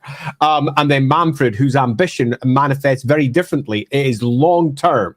He will wait until he's in a position where he knows he can win, or at least that's his plan. Yeah. So Vlad dies, and Mannfred, and just make sure we mention it. And Isabella, upon seeing Vlad die, commits suicide. Yeah. So mom and dad are taken out of the picture. Yep. Well, stepmom and then dad are taken out of the picture. And this leads to a power vacuum that the vampire counts take a surprisingly long time to fill. A lot of people think it's like, Conrad immediately takes over. No, it actually takes a hot bit, like several decades. It's like 4 decades worth of interscene warfare and individual vampires all trying to claim that they are the heir to Vlad beforehand. So there's a lot of fighting. Conrad eventually comes out on top, largely because he is a freaking monster. Yeah, and the general idea among the vampire counts is that, according to some of the older lore we have, or not older, but the army book lore, which is a fun thing, is that all of the vampire counts look to the first generation. So vampires that are believed or said to have been turned directly by Vlad himself, which ends up being Conrad, Mannfred, Fritz, Heinrich, and Hans, I believe. There's like 5 of them. And basically, it's a who's going to be the last one standing is what it boils down to. Now, Conrad basically just immediately goes into trying to kill the other 4 and establish himself as the favored choice, because Conrad is absolute shit at magic, but he's a berserker and will kill fucking anybody. He is horrifying in close combat. And Mannfred, very interestingly, once again reinforcing that he has a very long-term view of things, immediately does not go for power. He steps back, and what does he do? He focuses on getting the other ones killed, except for Conrad. he wants Conrad to succeed because he knows that Conrad is a ticking time bomb. Yeah. And so Mannfred personally gets Fritz and I think Hans killed. Where one of them, Mannfred basically stokes a situation to where Conrad and that one end up in the same place, and they fight, and Conrad just literally rips them apart. And the other one, which is a far more fun little story, is that Mannfred ends up just like he did with the Grand Theognis, because once again, Mannfred is amazing at manipulating humans, and specifically, Mannfred is a god at manipulating Sigmarites. Yeah. He is so good at fucking with Sigmarites. Yeah, and I think there's probably a story here that's not being told, because it's a core component of how his character appears to work, which is that he deals with the faithful, and the faithful that are interested in stopping the undead. And to me, it probably speaks to an earlier component of his life. One of the reasons why they are, after all, wandering after the fall of Lamia, and that's that he was probably attached to or worked with the priesthood at some point in the past. It's something he seems to fundamentally gravitate towards and understand. He understands faith. He understands the mindset of not just faith-driven people, but also what makes them believe that they are self-righteous and correct in what they're doing, and using that desperate desire to do the faithful, ridiculous thing to lead them down towards different paths, suggesting that he was probably attached to the mortuary cults at some point long in the past. Yeah. Oh, there's 6, because there's one I forgot. So because it always is. The last of the brothers, who was also being like Mannfred, he was staying back, he was waiting for the proper moment, is Peter. Peter's the other really, really smart of the first generation. And Mannfred pulls what I can only describe as a genius move, which is that he manipulates the Von Hals. Which, for those that don't know, the Von Hals, who are, of course, related to Van Hal, the super famous necromancer, they are a family that, because of their relation to the really spooky the necromancer Van Hal, they have a huge stick up their butt about trying to prove that they're pure good guys. People. Yeah, and their family isn't tainted by the legacy of necromancy, and fuck him. And so most of them become like Van Helsing or witch hunters. Yeah, Van Helsings. Yeah, totally. So I mean, not copied or anything. Yeah, Helmut Van Hal, due to purely good circumstance and the guidance of Sigmar himself, gathers a big army of Stirlanders and goes on a holy crusade led by dreams and prophecies and totally not manipulations of Mannfred, and burns his way through several villages in Sylvania, and just so happens to discover the secret crypt fortress of Peter von Carstein, manages to sneak in and kill Peter in his coffin. And Mannfred, mission accomplished with all of his rivals slain except for Conrad, leaves. Yeah, Mannfred goes, this is too dangerous.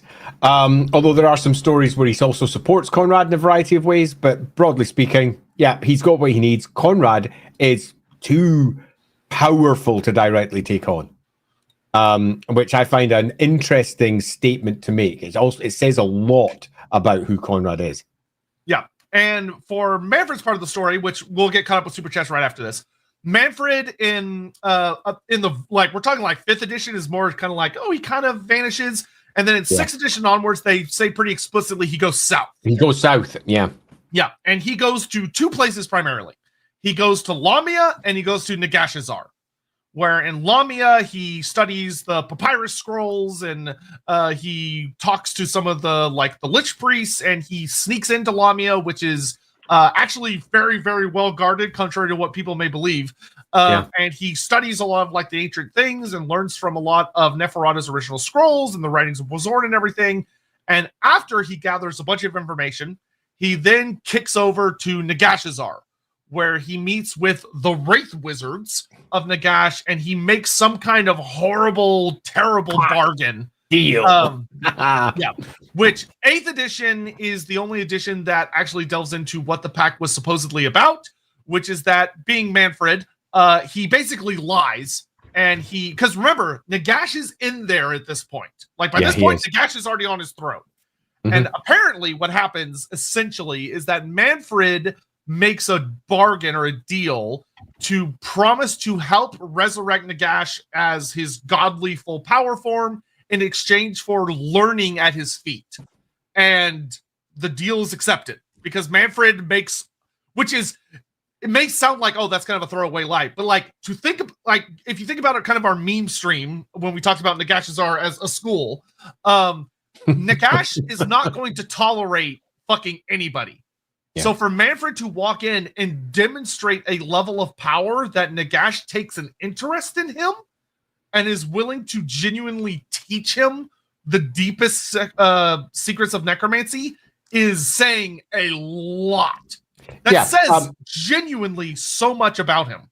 And I think this is a core component of understanding the first steps of the end times as well, because the end times takes a very different view of Nagash in a variety of ways. For example, he's not active as a single one and he needs to be resurrected, which absolutely wasn't the case before that. But it makes sense for the step-by-step processes that Mannfred finds himself in when we get into the end times. But we'll get to that later. Yeah, so with this, he levels up to Mannfred the Vampire Lord and becomes functionally a level 5 wizard on cocaine, and makes his way back to Sylvania, which we'll take a quick super chat break and then we'll get into how the Vampire Wars conclude. Because it goes so well. They go super great. So we left off here, Ricky Scotty, only an hour behind. Say hello to my ship's crew today. We're all chilling listening to y'all. Hello! Well, and I hope y'all are sailing well, or whatever the proper phrase would be. I don't know. I'm not a boat person. Stephen, I grew up on boats when I was a kid. Lived in a harbor and a lighthouse, so I hope you're having fun down there. I hope you are too. Stay safe out there. I don't trust the ocean. I think it's evil. Stephen Lucas, alt history on Total War Warhammer 3, Electric Count mechanic. Runefang makes you an official Electric Count. Would Drakewall Gobs World Drakewall Gobs 2 not Wood Elf Forest plus Vampires vote and answers the Empire Stephen War Lucas. I'm going to say it looks like you started off making a post and then just said, tap, tap, tap, tap. What's the next word my phone offers for the second half? And just tap, tap, tap, and it came out. I have no idea what you're saying there. But if you're saying that there's an alt history where you can become Electric Count, get a Rune Fang, and should that be official? Make you an official Electric Count? Sort of, yes. Yeah. Is that what you're saying? Yeah, I because of like the halflings already can vote, I'm seeing something in here about like gaining votes. Right. So just so we cover something, because I feel like you've dropped a super chat. I'm going to give you something. I'm not quite sure what you're asking here, but in the Empire, there is currently 15 votes. This is after the Vampire Wars. This is when Magnus the Pious resets it up. 15 votes, and not all of those votes require a Rune Fang. Any of the Elector counts have got Rune Fangs. That much is the case. But there's also 3 votes for the Cult of Sigmar, 1 vote for the Cult of Ulrich, and 1 vote for the Mutland, all of which are either religious votes or provincial votes, a province rather than a grand province. Now, the Empire in its past has had multiple provinces, including, at more than one instance, Sylvania. Sylvania was its own province separate from Stirland, which it's attached to. And it had, way back in the past, its own vote. So there is no reason why it couldn't have a vote without an electoral sword, or indeed even an elector count. You absolutely could get a vote. And there is nothing saying that you couldn't. So you wouldn't need a Rune Fang. Yes, you could get a vote. All it requires is all of the approval of the electors as they currently sit, with the Emperor making one half of that vote, and the rest of the electors making the other half of that vote. Without the Emperor's consent, it will not pass. Without all of their consent, it won't pass. But if you get both, then yes, they could add an extra electoral province to the Empire. It's happened in the past. Yep. Suprenza, breaking news. Lorebeards confirmed Mannfred and Miao Ying boned. We did not say anything of the sort. I can't do anything about what harems you want to make, as that is a popular thing these days, but we did not. Miao Ying seems to be at the center of most of them. Yeah. Y'all got a type, that's for sure. Charles K. given how better than almost anything vampires are, could outside forces actually have bested them if Vlad took the Empire? So here's the thing about vampires. They're very powerful, but they have two big problems. The first is that while many of them have good ways to mitigate it, they do have weaknesses that can be exploited by clever enemies. And two, while the vampires were super kick-ass in the Vampire Wars, you may notice that they didn't win all of the fights they were in, and the Empire was in a horrible civil war at the time. Like, Vlad didn't just, like, attack a unified empire. He attacked the Empire when it was weak, and he still lost several battles before he made his way to Altdorf. Cut down so many times. The answer to this, I think, is relatively obvious, Charles, and that's that if Vlad had taken the Empire, that the Empire he created would have crumbled from within itself through infighting, bitter interscene warfare. The vampires would have turned upon the vampires, and then they would have been crushed by outside forces too. But it's quite possible, Vashness being the deeply charismatic figure that he is, he may have been able to bind the Empire together, but the pressure to continue the conquest would have been high. They'd have moved on to Kislev, they'd have moved on to Bretonnia. They would eventually have crippled the old world, and the old world would have died. It would have no longer been any sort of force that would have been useful to hold off against greenskins, chaos, other outside enemies. The whole thing would have just sort of collapsed in itself. The vampires were a plague that was not being carefully managed. Mannfred saw it as a plague that was going to kill everything. In some respects, an open door, arguably, for Nagash to come along and go, hey, great summoning, because the whole thing would have been a mess there, and just summon up all the dead. And no, the big betrayal here comes before he goes down and meets Nagash. So there's definitely a anti-Nagash sentiment running behind some of this too. Yeah. Oh yeah, Mannfred very much is fucking hugely anti-Nagash, which is something Total War actually did really well with him, is that he shit talks Nagash like nobody's business. Yeah. But one thing about Mannfred, so one thing to keep in mind with Vlad is kind of like what Andy said, is because of Vlad's degenerating, the thing about Vlad is Vlad would not have stopped at Altdorf. He would not have stopped with the Empire. He would have kept going until something put him down. Yeah. Mannfred doesn't want to take over the world. He would have been completely dismantling the source of their blood constantly. He had become exceedingly vicious. He was murdering by the thousands and bathing in blood, something that Isabella appeared to deeply enjoy herself. So, yeah, this whole thing was a disaster happening, not waiting to happen, actually happening. And Mannfred had reached the point where he was like, no, this has to stop. Yeah, the best way I could say it is that Vlad had become infected by like a mental cancer where it was never going to be enough. It was never going to be enough. Yeah, if you're looking to justify the story, I would really suggest that that you figure out who Vashness is, who Vlad is, and why you think one became the other. And the obvious answer here is Isabella, but I don't think it's necessarily the only answer. It's more like she opens a door that he'd desperately been holding shut for a long time, because we know from Vashness's character what he was like. And it looks like she opened a door that he didn't just stride through, he charged through and finally just let loose. And all of the curses that had been almost laid upon them just finally let loose. He's just like, I'm free. I'm going, man. And Isabella loved that. Yeah. And I will say, one of the storylines I actually think the End Times did well, which was the Black Library book for the first book, Nagash, because it had a lot of good parts. Yeah. One of the things I actually really, really liked about the story is that Mannfred is revealed, because the story actually focuses a lot from Mannfred's point of view. And one of the things I really like is Mannfred has PTSD about betraying and killing Vlad. Like, he has horrible, horrible, deep guilt about betraying his father and killing him, which I really, really, really like, and I think should be considered a core part of his character. Yeah, I completely agree. And this wasn't something that he did. I mean, he did it.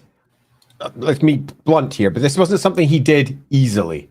This is something that was heart-wrenching for him, because he loved who who Vladimir was.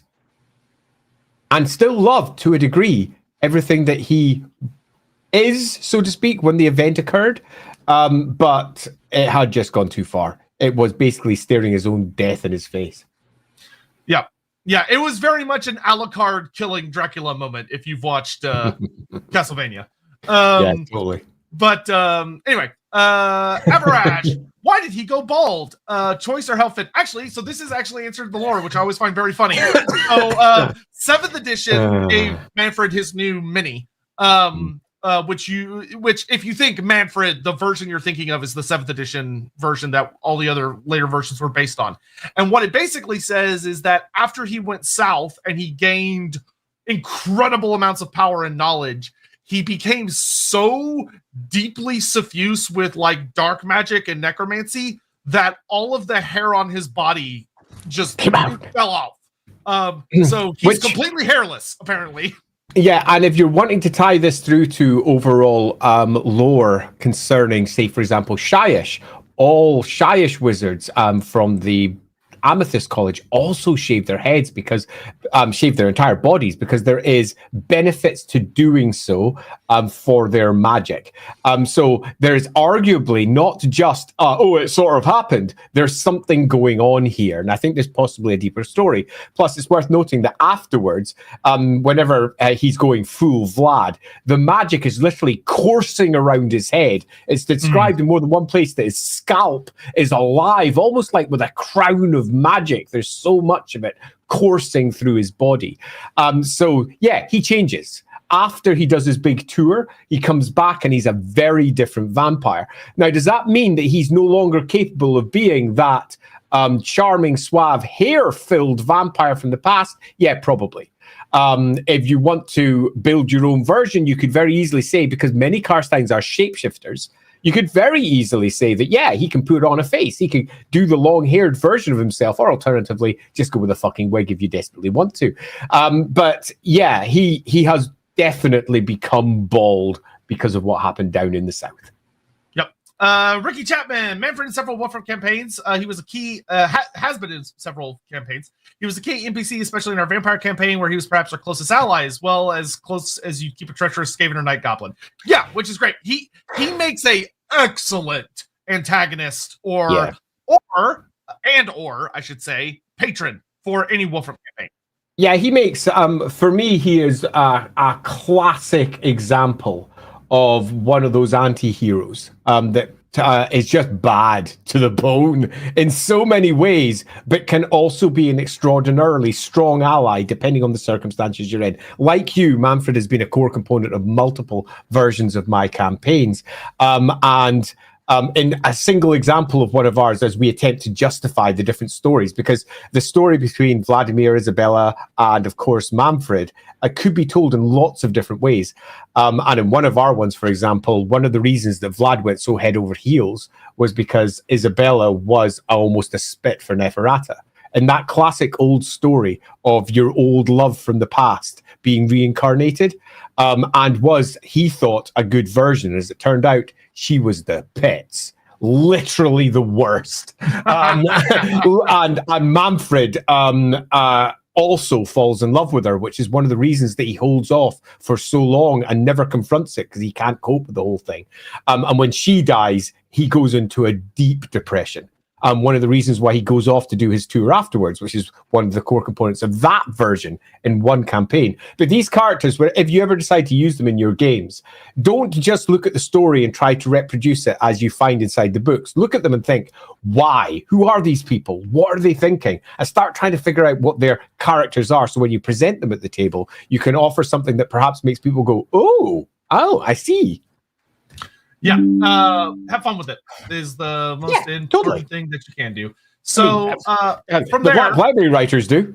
Yeah, so why shouldn't you? They absolutely do. And they go wild sometimes with the already established lore. So there's no reason you can't do the same. I mean, look at LAWhammer. Look how crazy LAWhammer goes with established norms inside the Warhammer world as it goes off in its own direction. Mm-hmm. Avunius Avinius? That's probably better. Nagash was weak. Witness true power. Mannfred von Carstein, the paragon of humility. Yep, that not often a criticism or not often a title leveled at von Carstein's, admittedly. Need extra sleep. Does vampire generation matter in terms of power, like in Vampire the Masquerade? Also, thank you for doing these. Generally speaking, sorta. Yeah, in a very broad sense, usually yes, but not always no. Yeah, so instead of Vampire the Masquerade, I'd instead suggest you go look at Anne Rice's Vampires for close other equivalent for how the vampires are handled. In that, yes, old vampires are powerful and old, but young vampires can also be exceedingly powerful and sometimes much more powerful. So age is a component, but it's not the only component. And generation, how close you are to the source, is also a component, but it's not the only component. It's a big, complicated tapestry. And Mannfred is noted for having taken a look at everything that it is to be a vampire and having taken on all of it as he did his various studies into vampirism. Terrence says, Mannfred, I'm sorry, father. Me, I'm sorry, Sean. That's a reference to something I don't know. It's Shawn Michaels again, almost certainly. Probably. His daddy. Baron von Boot, currently playing a Warhammer 3 Mannfred campaign where an alliance with Archon is currently warring with Gorbad. What would you think in the lore of Archon? So Archon and Mannfred do actually interact in the background, especially in the end times. They interact a lot. And basically, the best way I would describe, they don't get along at all. They really don't like each other. And what you're dealing with primarily is they are two of, if not the two, most powerful necromancers in the world. And the biggest thing is that something I actually really liked about their end time story, once again, book one, I think had a lot of strengths. It wasn't perfect, but it had a lot of good moments. One of the things I very much liked is that they were both angling towards trying to bring Nagash to full power. The resurrection plot was stupid, but trying to bring it to full power, I think would have been a fine plot. But they're doing it for different reasons. Where Mannfred's doing it as a scheme in order to empower himself, whereas Archon's doing it out of genuine loyalty. So they're having to work together, and they know each other's motives. So like Mannfred knows that Archon is like the ultimate Nagash simp and is like pure team Nagash, and Archon knows that Mannfred is a backstabbing piece of shit and is going to backstab him the moment he doesn't need Archon anymore. So they have this really fun war of like back and forth. And when you read the book, it's implied that it's been going on for like centuries. So, like, if you're aware of the really, really famous Necron book that everybody loves, the one about, oh, God, I can't remember their names, Trace of the Infinite and the other dude, and they've been, like, fucking with each other for thousands and thousands of years. That really kind of should be a good basis for what I would expect of an Archon and Mannfred relationship, where they are very useful tools to one another, but they also fucking hate each other. Yeah, I think there is an ongoing and old story here. Remember, one thing that is worth noting is each one of the vampire bloodlines carries the character of the source of that bloodline. And the great ambition of the Carsteins is, in many respects, also a discussion of Vladimir. And those that come after him. So Vladimir always had this ambition running through him, and as does Mannfred afterwards. So the ambition manifests with him as a much more calculated, much more careful, a much more collaborative method of moving forward. He works with others repeatedly to get the ends that he's looking for, because ultimately he holds that ambition that comes from Vashnesh at his heart, regardless of the character that Vashnesh appear to have, and the one that Vlad eventually purely manifests, and in some respects will probably terrify Mannfred for what he might become. Yeah, as time goes by. This relationship between Archon and him is just another example of both the ambition that is at his heart and the long-term routes that he takes to probably almost certainly ensure that he never becomes like Dad. Yep. All right, I'm going to put a brief pause on Super Chats, and then we'll come back to those once we finish up the Vampire Wars. So Mannfred comes back just in time for, he basically hears and realizes that Conrad dies. Conrad is finally slain, and with Conrad's death, Mannfred pops up very, very, very quickly afterwards. Conrad, I think, goes down in 21, and Mannfred literally 21. next year. The very next year. There's a very cool thing about Mannfred that's kind of revealed when he returns, which is that Mannfred has picked up another habit, which is one of the most important things about him, which is that Mannfred is the first true vampire we get to see that realizes that he needs the benefits of all the bloodlines, not just the von Carsteins. Yep. And there is a story in several books about how one thing Mannfred does, this gets talked about in the Genevieve novels, or not Genevieve, Ulrika novels. The Ulrika novels. Mannfred basically runs around tracking down the oldest vampires he can find and exchanging the blood kiss with them so that he acquires their powers and is eliminating his own weaknesses. Yep. And he tracks down and manages to do this with fucking Neferata and forms a pact between the Lamian Sisterhood and the von Carsteins of Sylvania.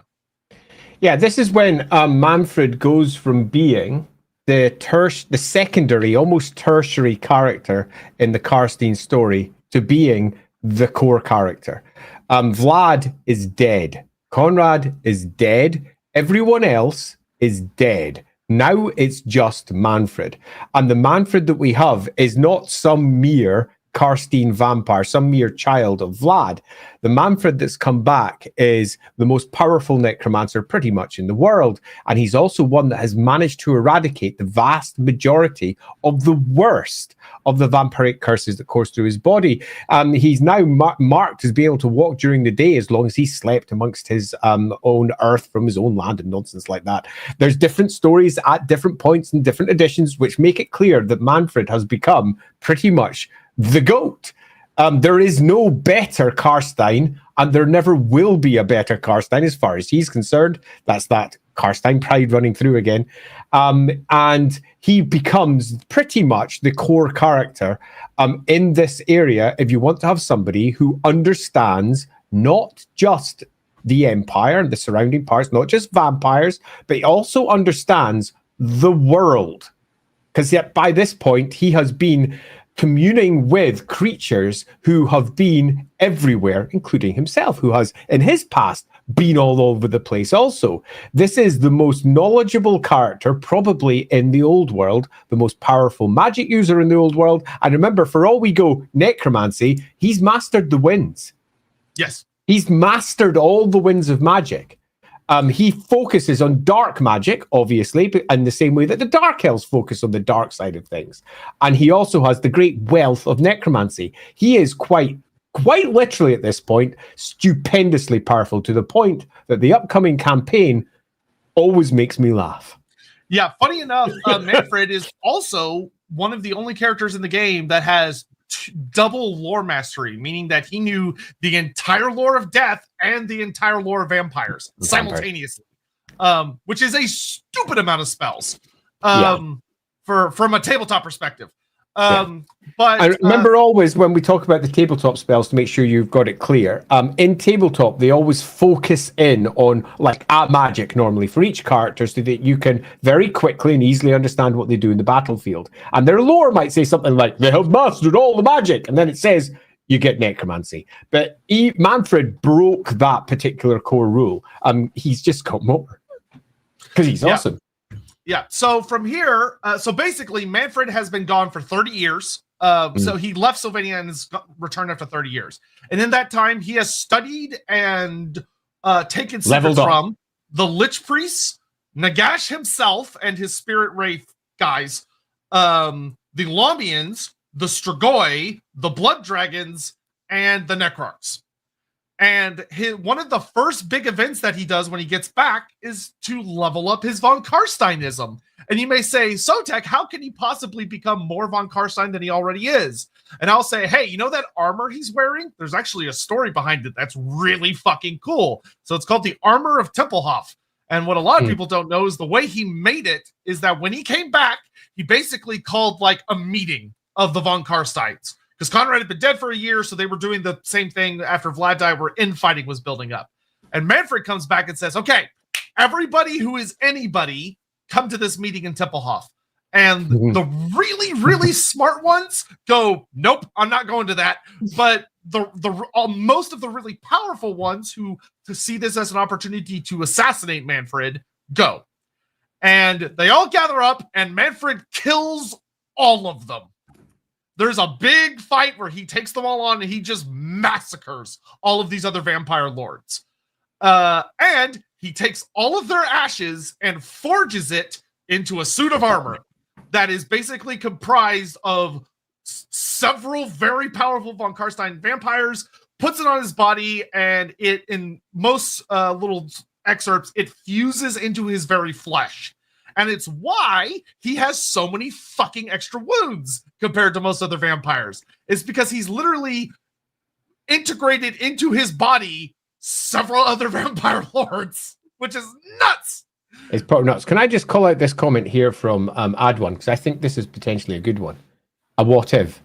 What if Isabella didn't bring out the worst in that's a great one. but they stayed semi-sane? That's a great one, because a lot of people believe this is the case, particularly a lot of people who love the romance of Vlad and Isabella. They like to think that Isabella was the one that calms down the excesses of Vlad, where the story quite clearly says the opposite. That before Vlad was one thing, and after he was something very, very different. And I think that could make for a great one, what if. Okay, and if you didn't catch our last what if, I really recommend it because it goes places. Yes, it does. It was a good one.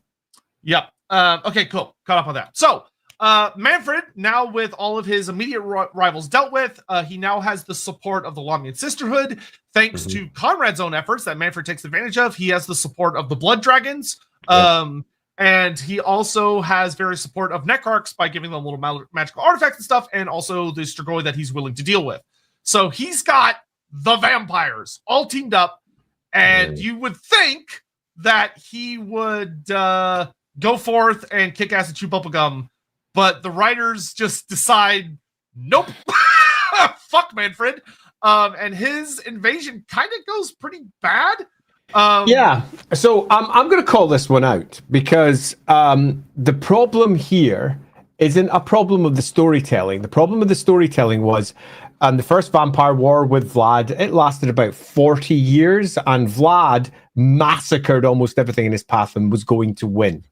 And Vlad is taken down effectively by Mannfred. Where Mannfred, in his first iteration, is finally by himself. And in the first iteration of Mannfred, we go back to the 4th edition army list, we learn effectively that hubris is one of his major issues. He thinks that he can do this. He thinks he'll be better than Vlad, but he doesn't have Vlad's massive charisma and genius. What he is brilliant in a very different way. He's a scholar, not necessarily a general. But this changes, because later writings just keep on adding more and more power on top of Mannfred. And as each edition goes by, Mannfred becomes more and more almost irrepressible, but they don't change the story that was written back in the 4th edition of Warhammer Undead Army List. Meaning that we have a battle that lasts 20 years as he makes his way across the Empire, and it is not a good war. It's a war where he's beaten repeatedly. It's a war where he is in the ascendant repeatedly, but it's a war that, if you look at all of the component parts, which is, we're looking, what sort of year are we in? We're like the 2100s in the middle? Yeah, okay, so the Empire is fractured. Yep. Okay, he has all the vampire lines behind him, and he, in terms of power, is more powerful than Vlad by this point, by an extraordinary measure. It is quite clear that in even the most ridiculous writing, he should at least be able to match what Vlad does before. But not only does he not, he gets half the time and half the victories, less than half the victories. He really has it tough. Yeah, especially because like the Vampire Wars has been going on pretty consistently for like 120 years at this point. So you figured the Empire would kind of be blood dry. And apparently they're doing fine. And as it turns out, I mean, they do refer to it in the text in more than one places with Mannfred's mistake was he didn't realize that the Empire had learned how to fight vampires now. Ha ha ha ha ha. It's just not good enough. The Empire is shattered after war after war after war. It's in a bad place. And Mannfred, quite clearly by the way that they end up writing him as we move into 7th edition and 8th, probably should have won this war. So that then leaves us with an open question if we're sitting here trying to make sense of the lore, and that is, why doesn't he? And the answer is probably betrayal, because that seems to be at the heart of all the Carstein stories. The ambition of those he's with who don't do what he says. Problem number one, his great plan falls apart as the vampires do their own thing. And the other bloodlines who realize that what they have here is almost certainly a vampire emperor who is going to rise in and probably build, I was just about to say this, the other vampire lines. So it's not just going to be a possible, it's the obvious storyline. Mannfred does the classic Carstein thing of thinking that he can do it where no one else did. And he made the mistake of relying and trusting others, those that he had gained so much power from, and they probably end up betraying him, leaving him with a desperate war across the Empire that leads him all the way to Marienburg, up round midnight, and literally goes everywhere, popping up all over the place over the course of these 20 years. And at some points, he really is in the ascension. He is in a position where he almost makes it, but repeatedly gets driven back. I will say, my favorite part, because when you think about it, you start to go, wait, what? My favorite one is that, so he lays siege to Altdorf in 2132. And it's like, oh, he's going to win. Like, he's like in a situation where it's made very apparent that where Vlad failed, he's about to take Altdorf, or at least sack it or something. And then there's this goofy note that says that the Grand Theogonist walks out on the battlements and has the Book of the Dead, which was written by Archon, I think, or was it written by Al-Rashid? I think that might have been Al-Rashid. But he's got like a necromantic tome. And he starts reading a great ritual of unbinding. So, but think about this. That means a priest, not a wizard. He's not a wizard. But he starts casting a ritual of unbinding, and it starts working somehow. Yeah, there's a giant hole in the lore here. There's a section here where it needs to have somebody in some new rewrite of it at some point do this. And then the Mannfred figure, as in the Mannfred to Vlad figure, helps the Sigmarites against him. The very thing that Mannfred had shown himself to be so adept at controlling falls out of his control. It's almost certainly one of the other bloodlines have allowed this to occur. One of the other, he very well may even have been, by this point, a vampire chanting away at the top of the battlements, or at least a thrall who was no longer purely underneath Sigmar's aegis. Guys, because it's properly ridiculous. The Supreme Patriarch is right there. Yeah. Let's send the actual wizard to do the wizard thing. There is no Supreme Patriarch at this point. Oh yeah, that's right. Yeah, there is no magic at this point, which is why priests have to do it. Yeah, because magic is illegal. This was just a vampire at this point. That's the only. Yeah. Clearly, that's what happens. I mean, there is almost certainly a bigger story here, and no one's really pinned it down and said how this makes sense. They just generally copy paste the previous lore and go, "Well, that looks all right," and it continues on. But it does come from an earlier era because the story is proper old. It comes all the way from the old Undead Army list. Yeah. And in the old Undead Army list, priests were doing all sorts of weird magic stuff. Indeed, divine magic and actual magic are often cross-pollinated in a lot of weird ways. So it doesn't make sense nowadays, but it did in the earlier versions of Warhammer. And what it needs is someone to come along and go, oh dear, we need to patch this up. Yeah. And in the story, you could see its age, because it does very much play like Mannfred is an idiot, where Mannfred, like, his army starts crumbling. So he goes, oh shit, okay, we need to fall back from Altdorf. So then he goes after Marienburg, but doesn't do anything. And he attacks Marienburg and he's winning. Like, he's beating Marienburg. But then the Altdorfers do the very obvious thing of following him. And he's like, oh shit, oh no! And then runs away. And you're like, what?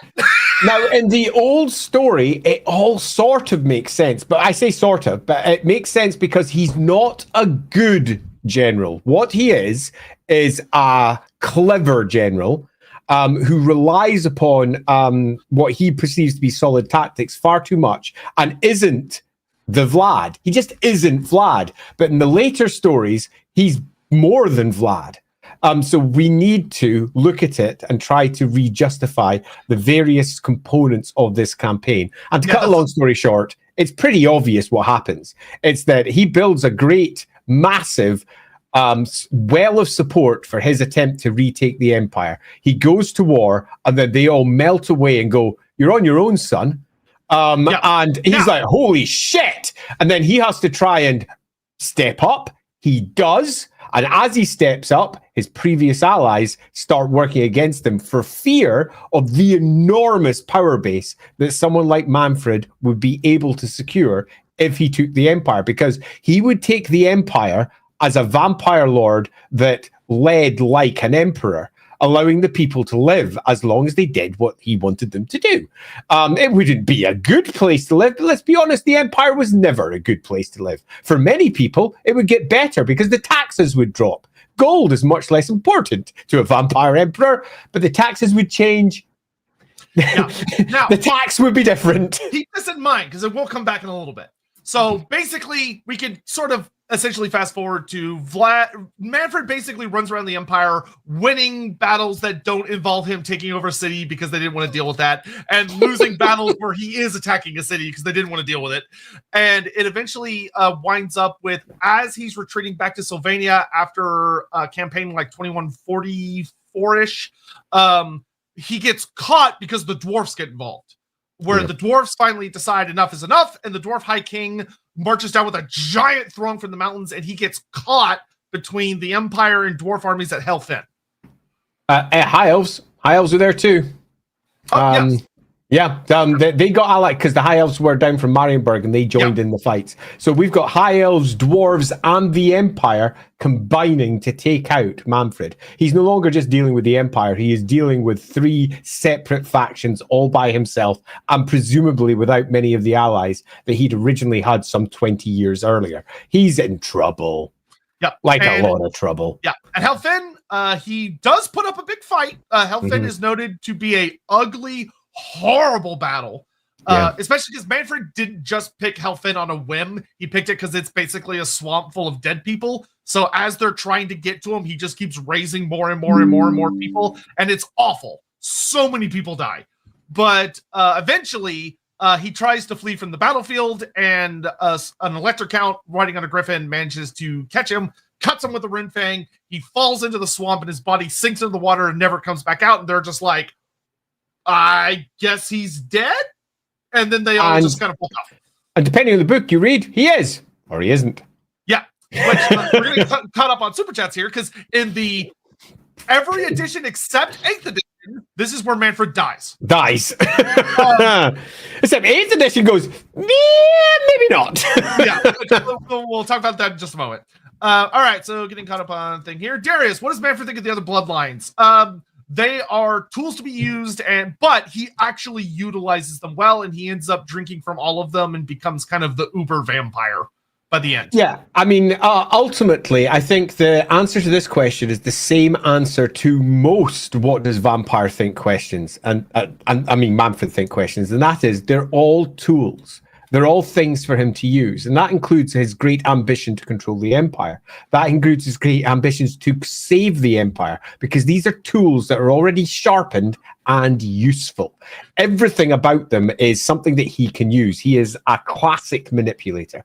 Yeah, which you can actually see very well that this is why absolutely Neferata will look at him and be like, oh yeah, sure, I'll agree to an alliance. And then the moment he needed her, she's like, yeah, fuck you. Yeah, fuck you. Now, again, that's not explicitly stated, but it does make sense of the entire story in a fashion that the stated story as it stands doesn't quite make sense. And it also makes sense of what happens when he moves out from the shadows. He is at his best as a manipulator, not as a leader. Yes. He however, he does figure out. He, however, would make an extraordinary emperor. An extraordinary one. Of that, there's no doubt. But because he's not got the problem that many intelligent people have, which is stymied by indecision. What if I make a mistake? Because they've got the imagination to consider what all the alternatives might be if they get it wrong. He's not just intelligent and capable of thinking of all the alternatives. He's also capable of being decisive and moving, which is something that a good leader generally requires. Bartkey, waiting so long for a mainstream. Here it is on my 42nd birthday. Well, happy birthday, Bartkey. So how old is he actually? What do you think is his origin? So we talked about it at the beginning of the stream, but Mannfred probably originates from Nehekara, or at the very least, I would say the youngest he would probably be Vlad being in Kislev. But I would guess he dates back to Nehekara, which either way makes him in the ballpark of like, 4,000 or 5,000 years old? Yeah. Around about that area. And if you're looking at the entire story and who Vashanesh was and when they pulled together and they started doing their wandering, it seems very likely indeed that he's a Nehekaran originally, of a royal line of Nehekarans, almost certainly. He could be one of several other characters as well, but it seems most likely that he's probably maybe even Lamian. In source. He's very 3 to 4,000 years old. And he's very possibly also a direct descendant of Neferata. Yeah, that would not shock me at all. It would not surprise me if he's even something like her grandson or some equivalent. It all matches for the timelines and what they've done. Corncob, here's a small thank you for you guys in the show. Well, thank you so much, Corncob. We appreciate Massively appreciate it, Corncob. Thank you very much. Bill Patterson, after seeing Superman, if we get a Warhammer Fantasy TV show or movie, I think Nicholas Hoult, the Lex Luthor character, would play an amazing Mannfred. I'm intending to go see that movie because I've heard very good things about it. I'm off to see Superman very soon. I'm looking forward to it. Andy Leask, who's part of our group over in LAWhammer, has already watched it. My partner in crime over in the Rookery, and he was very happy with the movie. It did almost everything that he hoped it would. So I was like, yeah, that'll do me. Yeah, Andy's particularly critical about movies that are shit. He's he loves his pulp as well, though, and I think that will very much nail down. It's kind of a pulpy, Superman-y movie that feels comic booky. What more do you want? Yeah, I'm just looking forward to positive Superman being back. Yeah, we need him. Yeah, in this time of need. Yeah. Steven, trying to say an alt world building from first edition onwards where invading spider goblins become the new elector count. Vampires are citizens, like in the Genevieve book, and elf conclaves get electricon vounce like the vote. A what if stream. Oh, a what if concept. Oh, yeah, right. So a massive apology, Stephen, for misinterpreting your post there. So interesting, because first edition of both Warhammer Fantasy Roleplay and say third edition of Warhammer have some really interesting baselines that aren't part of the later setting. Like, for example, how vampires can potentially be citizens, something that sort of got re-updated when they republished the Genevieve books and then added some extra details to it to sort of make it make sense with the new version of vampires that they had after the vampire books, the Vampire Counts books came out. But yeah, I think all of those things could potentially be things. Elf conclaves with electrocount votes, that would be interesting. Yeah, and the Spider Goblin one's funny too, because I was laughing I was reading the first edition book for other reasons, but I was reading the thing about how originally Grom the Paunch was having a friendly drinking situation with dwarfs, and then it escalated into a fight, which is what? So, greenskins and dwarves in Warhammer didn't used to always hate each other. Yeah, the different versions of the stories. Phil, my favorite thing about Mannfred is one of the few villains that's written like an actual villain rather than a total badass, sticking out of unnecessary fights, using subterfuge rather than brute force when all else fails. Nothing wrong with going down low. He's very much like an old school wrestling heel in a way. That's why the fan base hates him. That's why a lot of people hate him. Yeah. And Mannfred is, through most of his writing, relatively intelligently put together. There's a couple of holes that don't make sense, but you can very easily extrapolate situations where the holes can make sense. So it's not awful. My biggest issue with Mannfred isn't any of that. In fact, I agree with you. I think that's a great way of presenting one of their bad guys, particularly when you take a look at, say, for example, Liber Necros, where he's writing entire tomes of useful books that people can draw important facts from, and also a lot of his own propaganda, because you can't go wrong with that too. He's an intelligent component within the Warhammer world, a Lex Luthor, for example. And he has believable hopes and goals and aims, but most of those get undermined in the end times, which is one of the reasons I'm always going to feel a bit sad about Mannfred. Druzina, Mannfred studied. In his studies, he learned that vampires are mortal. So naturally, you would want the poison, Isabella, as far from you as possible.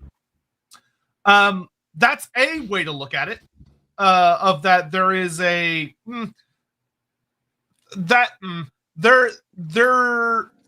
I see what you're aiming for on that. I don't know if that's necessarily the way I would word it.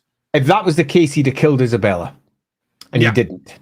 Okay, now the issue here is Mannfred did not attack Isabella, and the death of Isabella was not necessarily certain, as in she would commit suicide at Altdorf upon seeing Vladimir die properly. The entire story there doesn't make a great deal of sense if you look at it too deeply, as we could never be certain that Vladimir definitely had died, and I can't see why Isabella would be 100% certain he was dead, enough to certainly kill herself. But assuming that he is, then Mannfred doesn't take that as his route, and he is not looking to distance himself from Isabella. He's looking to fix the Vlad problem. Yeah, I agree. Shadow, vampires invade Lustria, Plants vs. Zombies. No, they invade Athel Loren. Doobie-doobie-doo-boom. Beep-boom. Beep-boom. Yeah, I played that too much. Athel Loren, my dude. Part Key 83. What is the vampire's general goal? Survival, ruling the world, and what would be Mannfred? So it depends on the vampire. Different bloodlines or different individuals have different goals. You have like your Zachariases, the ever-living, that are more megalomaniacal, like want to take over the world types. You have your Neferratas, who are more interested in like soft power and controlling everything by pulling the strings and living in like opulence and luxury, and enjoying immortality. You have some like your Aberrash types that are seeking like perfectionism of a certain aspect of life. It just depends. Mannfred's actually a pretty interesting case. It depends on who's writing him, because different writers will take different approaches to what his like overall motivation is. Generally speaking, he seems to be an individual that is, this is going to sound stupid, but kind of stick with me, almost in kind of a Lex Luthor way, is trying to save the world. So broadly, and using the biggest, widest paintbrush we can find, each one of the bloodlines has got a fatal flaw that pretty much runs through them all. And that fatal flaw will manifest differently for each. And we've sort of discussed that already with the Carsteins and their ambition that constantly drives them forward. But they all have their own characters, and their own characters that come from life, and then their unlife and their experience over time. And of course, the drive that vampires have to consume. And that drive to consume, that constant need for resource, means that if you want to have power, you must secure your resources. At heart, all politics is about exercising power. And power is nothing more than controlling stuff. And vampires need to control the resource of blood. They have to, one fashion or another. And they all tend to do that in one way or another. If you want to say their general goal is the same goal that anybody has, and that is to lead a comfortable life. But they do it in very different ways that's modified by their individual bloodline and their individual characters. Much like everything with vampires and Warhammer, it's not consistent. Vampires aren't really this great group that you can say they all do this, other than they tend to all go pretty dark in Warhammer. Yep. And then last one before we get into Mannfred post Hel Fenn, Ricky Chapman. Quickly want to say Mannfred got defeated in a one-shot by smashing a jar of honey into his eyes and pushing him down a staircase. The stairs. Truly the most diabolical pose. Ouch. Push down the stairs, neck broken. Take that, Mannfred. Yeah, Let's go. Listen. Nice one, Ricky. Even Achilles was killed by something stupid. So what happens after Hel Fenn? So this is where we start getting into a bit of offshoots. Granted, it's not a lot to say, but what I'll say, so before 8th edition, basically what happens is that he's just dead, and he stays dead until like 2505, and then he gets resurrected. Which the kind of OG version was that a necromancer resurrects him, and then Gotrek and Felix came out with the Eternal Congress book, where basically they go into the story, and it turns out Gotrek and Felix killed a necromancer that was trying to run from them in Hel Fenn, and they just happened to kill him over Mannfred's body. Necromancer's blood gets into Mannfred's mouth and body and stuff, and he resurrects and comes back. So hilariously, Gotrek and Felix resurrect Mannfred. And then we get this really fun story about the Eternal Congress is like a cult that's trying to resurrect Vlad, and Mannfred kind of sort of teams up with Gotrek and Felix to stop them, and then he fights Gotrek and Felix, gets his hand chopped off, falls into the river Reich, I think, and then he vanishes and goes off to do Mannfred stuff. and that's basically it. Now, 8th edition changes the story very significantly, but it's not a dramatic thing. It's funny because it's huge but tiny. Yeah, which is basically they say, nope, Mannfred is actually relatively smart and good at being deceptive, so he just pretends to die. He gets cut, but he picked Hel Fenn for a reason. He sinks down and basically hides. He does what vampires do best. He hides, waits for everyone to think he's dead and piss off. And then he basically pulls himself out of the swamp and chooses not to reveal himself because he knows he's lost. And so he slinks off into the shadows. And interestingly, the next time we see him is 8 years later. He goes back to Lamia because he goes after some sort of really powerful relic where he gets in a big fight with Khalida. And apparently this big war breaks out between him and Khalida. And it ends up with a duel between him and Khalida where Khalida wounds him and he flees without this super powerful artifact.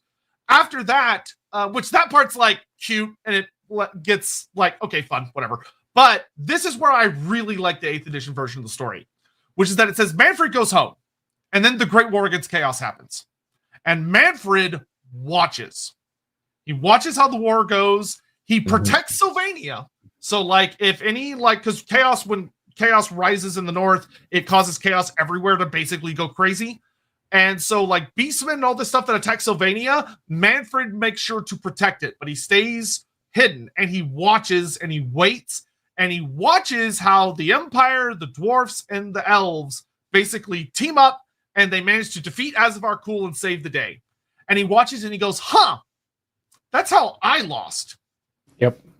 And and there's this really cool line about Mannfred realizing that if he ever wants to become if he ever wants to take the throne of the Empire, which is something he does want, and he wants to be this figure, he cannot allow this trifecta alliance to build up, because if it does, he's just fucked. It's just too much at once.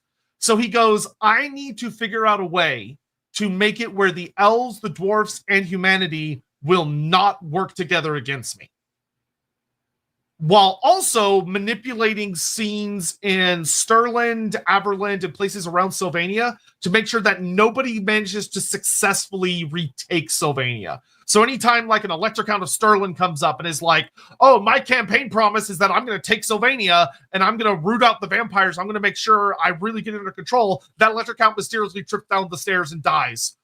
Totally innocently. Yeah. I mean, we can summarize this with some relatively easy language.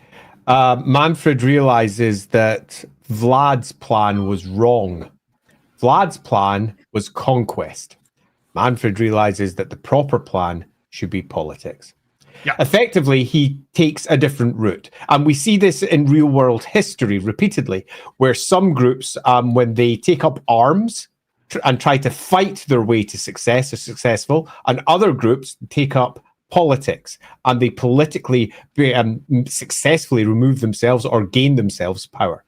And you can go find real world examples all over the place, several here in the UK, for example, of exactly that. People who are using either politics or war to try and get what they want as an outcome. And Mannfred concludes that war will never work. It just won't, because there's always going to be this downside potential of this alliance forming that when things get desperate and winning. Looks like it did against him. Yeah, and he's largely super successful. Ostermark, Stirland, and Averland have problems for the next 300 years. That not all of which are caused by him by any means, but every once in a while he just gives little pushes to political situations to make sure that Sylvania remains his, and that pretty much he's able to just continue growing his power. He studies, he travels, and it allows him to be the character he really feels like he should be, rather than just being like dead somewhere until a Deus Ex Machina happens. Yeah, totally.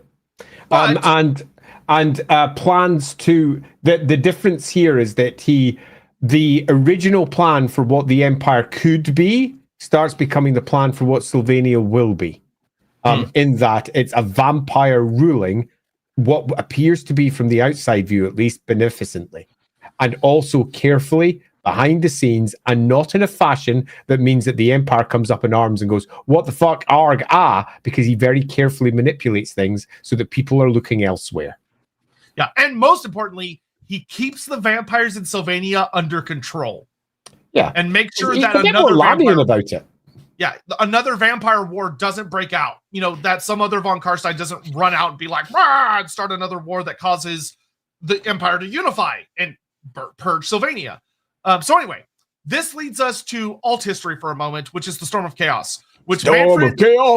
Frankly, beside one little thing that I personally don't have a huge problem with, Mannfred has a kick-ass storyline in the Storm of Chaos, which, to summarize it in the interest of time, basically, Chaos invades. Mannfred is defending Sylvania and kind of watching what's going on. And then Vardet Krom loses the siege of Karak Kadrin, and a huge chunk of his army goes down into Sylvania in their attempt to invade the Empire and go reinforce Archaon. And Mannfred says, fuck you, not in my house, and massacres them.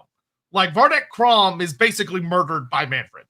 Yep. And so he saves Sylvania, like he saves the peasants. He doesn't just let them die, he protects them. And then he kills this big chaos army, resurrects all of them as corpses, and he marches north. And he arrives basically just in time for after Archaon has been brutally wounded by Grimgor. And Archaon retreats to Brass Keep in the Middle Mountains. Because one of the things I actually like about the original story, because there's a lot of memes about this part where we've talked about where people are like, oh, Grimgor runs up and kicks Archaon in the nuts, and then whatever. No, he doesn't. Yeah, what actually he headbutts him. Yeah, what actually happens is that Archaon fights Volton, Luther Huss, and gang. Archaon wins. He's wounded, but he wins. Then Grimgor runs up and they fight.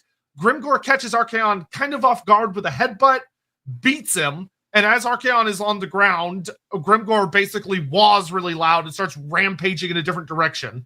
Archaon gets up, and the really important part of the story is that Archaon, when he gets up, is about to rally his forces and continue the attack. He's not dead, he's not truly beaten, but then he turns and he sees the undead. And he sees Mannfred von Carstein coming right for him.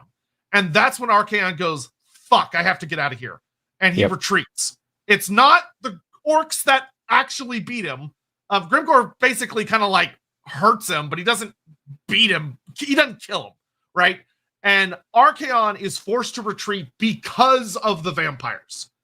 And there's this very cool thing where Mannfred shows up, looks at the Empire army, looks at the Chaos army, resurrects a bunch of people, and attacks the Chaos army. And Chaos gets thrashed by Mannfred, and they fall back. And then he turns back to Mindenheim, and he doesn't attack it.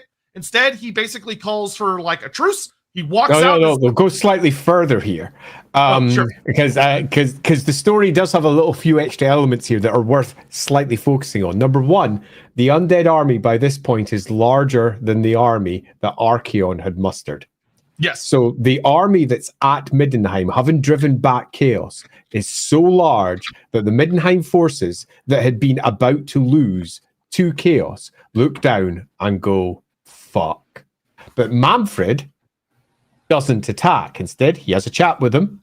And basically, the reasoning that they give for him not attacking is pretty weak, but it's something along the lines of his army isn't strong enough yet to do everything that he wants. And he decides to return to Sylvania to consolidate his power further, having been recognized by what in the Storm of Chaos time was the new Grand Theogenist, Esmer, who was in place, Volkmar, who had also returned, who was also there, who had used to be a Chaos Banner for a while.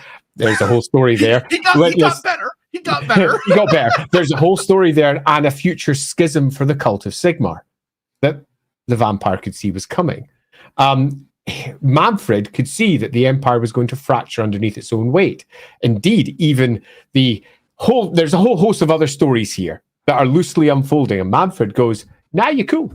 I'll just go back home. You do your thing. I'll do mine," with the pure intention of politically maneuvering from that point onwards to effectively establish himself as not just Elector Count, but later Emperor. He has saved their asses completely, and not only doesn't attack with a show of strength that's significantly larger than the force that they had just almost lost to, withdraws.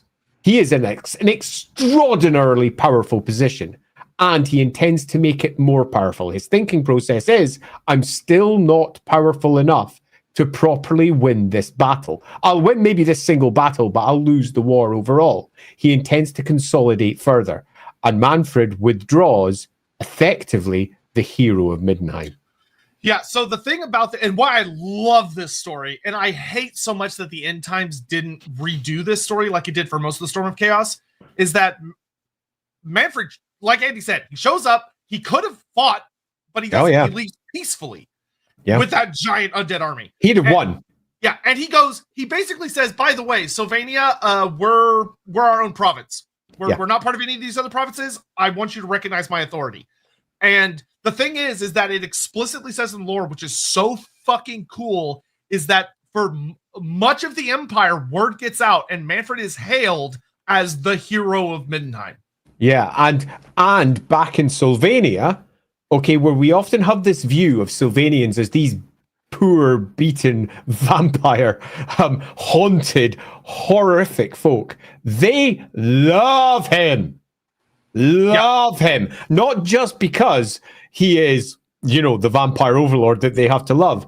He saved their asses completely. He rallied them, pulled them together. He faced off against chaos and was at the forefront of it. And he came down and talked to them.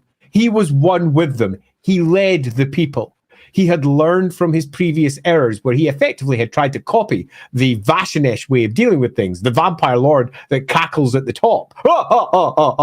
Instead, he had become a proper emperor, the very thing that he hoped that Vashanesh would have become, what Vashanesh should have become, but instead didn't, because he gave in to his own lusts, shall we say. Mannfred kicked ass, man, and everyone loved him for it. And from the Empire side, the story is also fucking awesome, though obviously not as good for the Empire, because basically the way the story goes, like in the best possible light for the Empire, is that Archaon is not defeated by the heir of Sigmar Reborn. He's defeated by some random orc. And then the Chaos Army is not defeated by the great heroes of the Empire. It's chased off by vampires. And then when the vampire is sitting there, instead of triumphantly going forward and killing the vampire, basically what happens is the Empire propaganda version of the story goes that Mannfred's sitting there and is like, hey, y'all should surrender to me because I have you super outnumbered. And Volkmar literally says something along the lines of, we killed your dad that one time, and if you attack us, we'll kill you.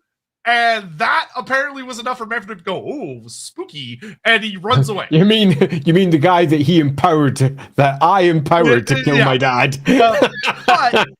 But the thing that's so cool about Warhammer Fantasy Roleplay 2nd Edition, which deals with a lot of post-Storm of Chaos, and also if you read the Black Arts Omnibus, it has a lot of this as well, is that this leaves the Empire so demoralized in such an interesting way of they didn't save themselves. They were saved by greenskins and vampires. And like Andy said, Mannfred wields Volkmar's own arrogance and faith against him very cleverly, because it makes a situation where, we have Grand Theogenist Esmer, who was put into power after Volkmar died. But didn't Volkmar just perform a miracle by coming off of Bellacor's banner, and he also is the one that scared off Mannfred, not Esmer. So shouldn't Volkmar be reinstated as the Grand Theogenist? Like, he lands a killing blow on the Cult of Sigmar without raising a finger. Yeah, it's really nicely done. So what we are left with, to cut a long story short, with the Cosmic Chaos story is Mannfred von Carstein saves Sylvania, travels north, kicks in chaos, considers destroying Middenheim, and changes his mind. That change of mind happens after he speaks to Volkmar. And we can take one route, which is Volkmar scares him because he's the Grand Theogenist once. He's not actually the Grand Theogenist at this time properly, but he scares him and he goes, "You're right, maybe I'll come back later." Or alternatively, he sees the weakness of the Cult of Sigmar and the schism that is to come and looks at it, smiles, and returns home to consolidate his power further.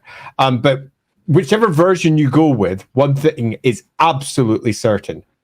Vlad, I said it again, Mannfred goes home to consolidate power and rule in Sylvania, changing Sylvania completely.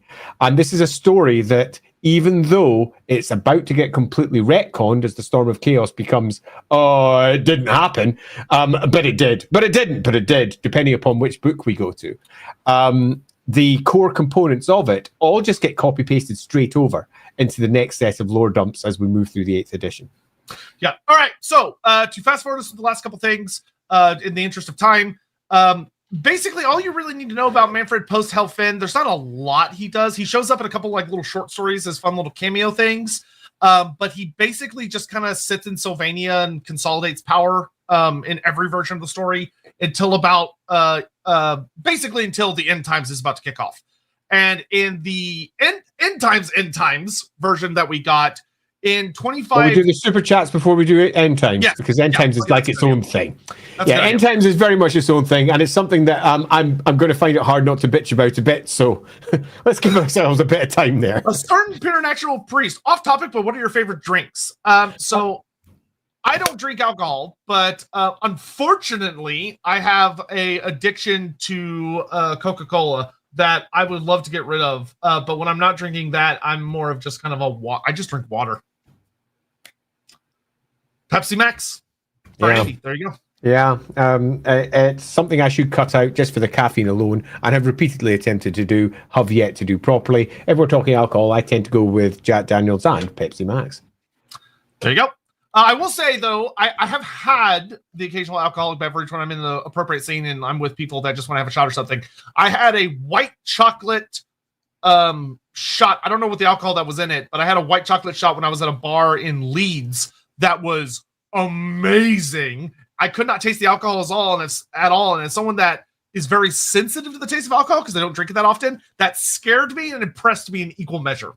So on that, if you're looking for advice for drinks, if you fancy ever having them, Lindsay can't stand alcohol, that's my wife, under any circumstances at all, but has found a variety of drinks that she actually likes drinking. There you go. Yeah, Chris, even funnier in that Gotrek and Felix book, what the Necromancer was doing required virgin's blood for the ritual. When Gotrek and Felix saved the girl, they killed the bad guy, who was also a virgin. Yeah. Little stories like that are always funny. Barkey83, what would happen if Manny actually found all the books of Nagash like he tries in Warhammer 3? His power would just continue to grow exponentially. Yeah, the great ritual would almost certainly be properly conducted. He would do it. Yeah, which... if he could control it, he would very carefully do it, I think. Yeah. Certain Preternatural Priest again. Who is the greatest assassin among the vampires? Neferata likely orders a lot, but that's not really committing them. Currently enjoying a mojito, by the way. Well, I hope you're loving that drink. And unfortunately, I don't really have a name for you. It would be one of Neferata's get. I would agree. It would be. I mean, there is no doubt it would be one of the Lamians. There is just not even a competition here. You could argue, but surely one of the Blood Dragon. Yeah, no, they don't have the subtlety required. It would be one of the Lamians. This is what they trained for. This is what they work towards. And I would say, in this particular instance, a great success shows that we don't even get a name for them. Yeah, I can't remember, but if you ever read the Neferata book, she has a couple of her handmaidens have been with her since like fucking OG Lamia, and it'd probably be one of them. Yeah, probably. One of Mannfred's best apprentice, Helmut Gorst. Oh, we haven't. We're just about to get to that part. We're of the story. about to get into the end times. We're just about to get to Helmut Gorst because that's technically part of the end times. Good old Sigmar's blood. Oh, right, here we go. All right. Okay, here we go. So here we go. The very fast version. Can I leave now? Yeah, you can if you want. So, 2520, Volkmar hears that stuff's going on in Sylvania. He begins to suspect that Mannfred has returned. I'll just add one small note for those of you keeping track of things. This is 2 years before the Storm of Chaos, if we go by the Storm of Chaos's event, which happened in 2522, if you run with that timeline. So this is a bit before it. Yeah. So basically we get that a witch hunter by the name of Gunther Stahlberg is sent into Sylvania to track down rumors of Mannfred. Here we go. Then around 2522-ish, Mannfred attacks the dwarves and the elves. And I actually enjoy this story, which is that basically the horribly named Everchild, Aliathra, her personal name is fine, but the Everchild as the title is very silly. But the heir to the Everqueen, a more appropriate title, is for some reason sent on a diplomatic delegation to Karasakarak, because things between the dwarves and the elves has been getting better over the last few centuries, which is fine. And she has this big delegation of elves with her and this big army of dwarfs, and they go there, and Mannfred goes, oh, here's a perfect opportunity to do that thing I was talking about earlier and try and cause a divide between the various factions of order. So he goes up to Bretonia, he recruits Heinrich Himmler to join up with him, and the two of them attack this large elven bodyguard and a whole throng of dwarves from Karasakarak that are supposed to guide Aliathra down to the Black Gulf where her ships are waiting. So it's this big old fight. It's literally like a 4-page spread length fight, which is very fun. And it basically boils down to Himmler and Vlad massacre the elves and dwarves after a big fight. And Aliathra is captured by Mannfred and taken down to Nagashazar, where Mannfred apparently sets up shop because reasons. Which is a weird place for him to go to, but it's a whole thing. So we can justify this, though, if we take a look at Mannfred's story and how he went down to there already. This suggests that we're now seeing through a plan that was set up earlier. Yeah, it's the fulfillment and if you of do his that, bargain. If you do that, you can begin to see a sense out of this that makes quite a lot of sense if you're willing to put a few extra plus signs in between the various events and say that equals this. Yeah, I don't hate this part of the story. No, I'll let you I don't know hate it. I'm not happy with the Everchild part, but I don't hate it. Yeah, I'll let y'all know when we get to the really egregious part. So, Mannfred basically goes to the Nagashazar, and the idea here is basically that he caused like a schism, which he did, between the dwarves and the elves, where they start blaming each other for the disappearance of a diplomatic, individual envoy, who is also a very significant religious figure for the elves. Absolutely. And so the elves, a big army led by Tyrion goes to Nagashazar, and a big army led by High King Thorgrim Grudgebearer goes to Nagashazar to attack it. And it's this huge, horrible fight. And Mannfred has taken Aliathra because basically there's a note about how when he made the bargain with Nagash, Mannfred knows of a ritual that he wants to do to give Nagash a lot of power that requires an extremely powerful, divine, pure, and innocent soul, which is the Everchild. But Mannfred, But Mannfred, to his didn't need this before.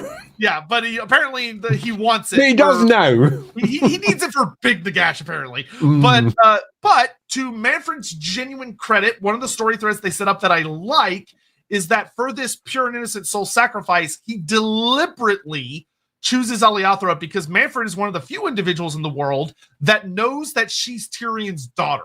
Most people think she's Finnebar's daughter. And that she is because of the whole Everqueen thing, which we've talked about on the Everqueen stream. It's a mess. It's stupid and it's dumb, but whatever.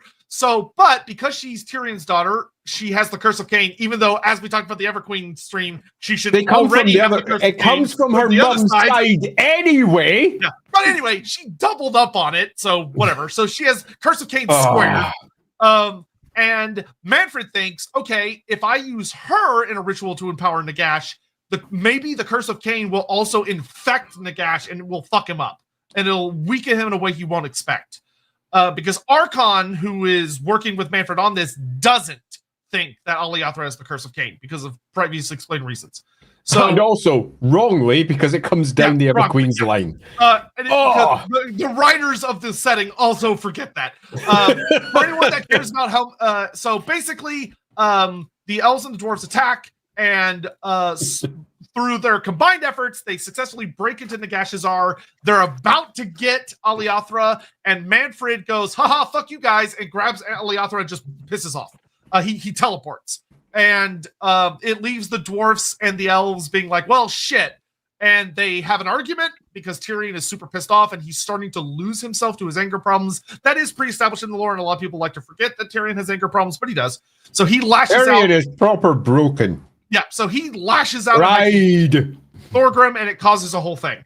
And the dwarves and the elves leave being in very not okay things with each other. So Mannfred wins, functionally. At this part of the story. So then we get into Sigmar's Blood, where Sigmar's Blood is the next stage of Mannfred's plan. So now that he's caused a schism between the elves and the dwarves, now he wants to cripple the empire. So what does he do? You remember that witch hunter that got sent into Sylvania earlier? Well, Mannfred kills him and basically flies over the great Cathedral of Sigmar, it's actually the Imperial Palace, because Karl Franz is having a meeting with the Reichland Diet and the Grand Theologist and the Supreme Patriarch and everyone. They're all in this council table talking, and Mannfred basically drops the corpse of the witch hunter through the roof of the glass ceiling, and it lands on the table with a note that says, haha, fuck you guys, y'all stink. Come to my house. Here's my address. And they all look at it and are like, oh, this is horrible. And the Volkmar basically goes, fuck Mannfred. I'm going to war with Mannfred right now. And Karl Franz said, whoa, we're being attacked by chaos. Can we, not right now? And Volkmar says, fuck you, I'm going anyway. Which is not my favorite storyline, but it's also a repeat of the Storm of Chaos where Volkmar does the exact same thing. He doesn't. Volkmar does it because he believes he's become the child of light. He believes he's the only one who can face off against the Everchosen. It's a completely different story. Volkmar is a thinking man. He's a writer of many books. He's clever, and his studies have led him to a conclusion that he is this thing. This story is surprise Volkmar. Yeah. Funny enough, which is funny because the story actually makes it where he is functionally a child of light in the end times, but he doesn't seem to know or care. But anyway, so he attacks Sylvania, and that's where we get Sigmar's Blood, which was a really weird book because it's supposed to be about this grand epic campaign, but it was also intended to be it's a starter set campaign. So it was designed where you would buy a box of guys and paint them up. Basic troops. Yeah, and so by the end of it, you barely have a functioning regular-sized army. But this gives us the likes of Helmengorst and stuff, which Helmengorst, for those that care, is basically just a necromancer that has a slightly interesting story that Mannfred took on as an apprentice because he saw him as a useful tool. And Mannfred gave him a copy, a written copy of one of the books of Nagash. Which is I think it's the Liber Noctis is the one that he has. I forget which one he has. But and Helmengorst dies. So whatever. But basically they have this big fight, and it boils down to the whole scheme the entire time was that Mannfred wanted to lure Volkmar as deep as he could into Sylvania. Okay, we're here we go. Yeah. And this is where the story takes a hard turn, which is that Mannfred unleashes a ritual. This ritual basically, it's so hard to describe. So Mannfred has basically stolen a bunch of religious sacred artifacts from all these different cults, and then had ghouls bury them in Sylvania in strategic places to create a Full Metal Alchemist geometric nexus point thing, which is fine. And what his ritual basically does is that he kind of casts a wall of darkness around Sylvania that makes it where sunlight can't get in. It's faded, so it's not real sunlight. It's moonlight. So vampires and all undead can move around. Fine. But it also creates It also creates an effect that makes it where faith-based systems just don't work. So prayer magic, divine magic can't work. Which is a thing. Yeah, okay. So sure. when he's fighting Volkmar is about to basically crump him by using divine Sigmar powers. And then all of a sudden, the ritual goes off, all that power gets snuffed out, and Volkmar's just an old man. And Mannfred captures him. Mannfred vanishes with Volkmar in tow, and then Mannfred's army is destroyed, but oh no, the Grand Theogenes is missing. And this takes us into the end times proper, where stuff gets really fucking weird.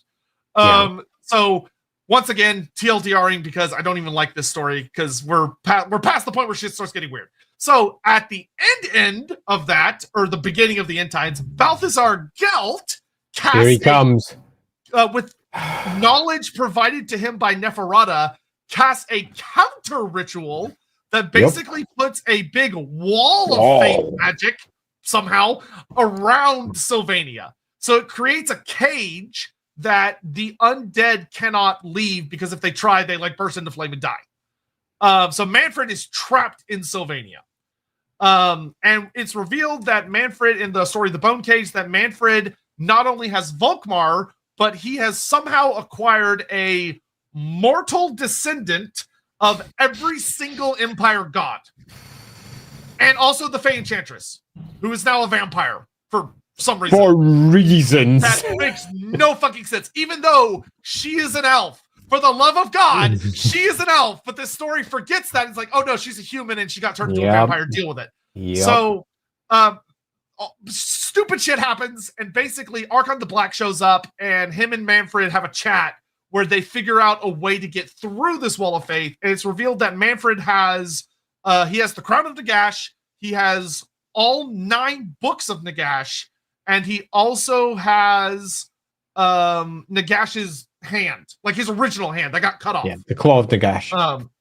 So he has most of his stuff, but he still needs a couple more artifacts to resurrect the totally not dead at this time, but whatever, Nagash. The resurrect from the guy that he'd recently been learning from, Nagash.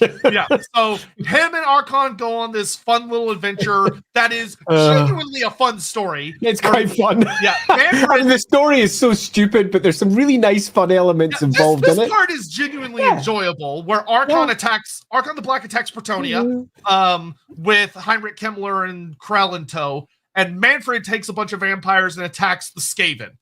In a genuinely pretty fun story. And there's some good bits here. Mannfred does some really, really cool shit, and he kicks the shit out of the Skaven. He gets the Fellblade, because they need the Fellblade as part of the ritual. Of course they do. Because, the Fellblade killed Nagash, blah, blah, blah, blah. And it had his power laced into it. Yeah, somehow. Whatever.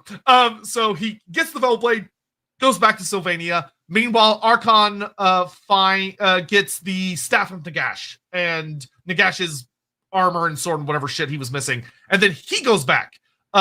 So Mannfred, oh gosh. Okay. So then they do the Battle of the 9 Demons. I know I'm so sorry. I'm so sorry, guys. It's a lot. I don't like a lot of it. So the Battle of the 9 Demons is basically that everybody tries to stop the reserection of Nagash. Which shouldn't have been a resurrection. It should have just been an empowering ritual, but whatever the fuck, we're dealing with it. Yeah. And the 9 Demons is like a place in Sylvania. And they have the dragon. That's exactly what it is. Yeah. Yep. So I agree. They do this big ritual where Nagash they do a big ritual where basically Archon and Mannfred are playing 4D chess. And basically what it is Mannfred's goal is to use the ritual that will resurrect and empower Nagash, but to subvert it at the last second and make it where it empowers him instead. And he becomes new Nagash, basically. And Archon's goal is to not let Mannfred do that. So big fight happens, and basically Mannfred is winning until Eltharion the Grim shows up. And Eltharion the Grim is enough of a problem that surprise Eltharion! Mannfred has to go deal with him. And Mannfred, although Mannfred does well for himself, unfortunately, Archon puts down a barrier that Mannfred can't get through. So Mannfred can't fuck up the ritual. So Nagash is successfully brought back, and the story from here just gets really bad for Mannfred, where he stops being Mannfred. Yeah, so completely. basically, This is the end of Mannfred. Yeah, so this is where Nagash basically grabs Mannfred and says, "Hey, I need you. I want you to listen to how stupid this is." So Nagash goes, "Oh, I need to resurrect Vlad." And instead of doing the logical thing of like, "Hey, Mannfred, I know you know where his ring is. Tell me or I'll torture you," which would have been fine. Instead, Nagash basically like turns Mannfred into an arcane focus point and basically uses a ritual to rip Vlad somehow out of Mannfred and rebuilds him. Sure. And just like magics the ring into his hand somehow. Sorry. Yeah. What indeed. So Vlad's resurrected and Mannfred's super angry about it. And their relationship is really, really awkward. Dad! And Mannfred gets dragged with Nagash down to Nehekara, where Vlad stays behind to protect the Empire. And Mannfred does some stuff when he's fighting down in Nehekara. He doesn't do anything super crazy, but he wins some fights and fights some Tomb Kings and stuff. And then they win the war for Nehekara. We don't see Mannfred again for a while until part 5. No, part 5. Almost the end. Yeah. We don't see him again until part 5 because Vlad is a big focus in part 2, but not Mannfred. Yeah. So basically, the end, what happens is that Mannfred is back in Sylvania with the Gashan team. The big Nurgle invasion comes down. Well, it's the big Chaos invasion, but Nurgle has somehow resurrected Isabella, and she's leading the charge.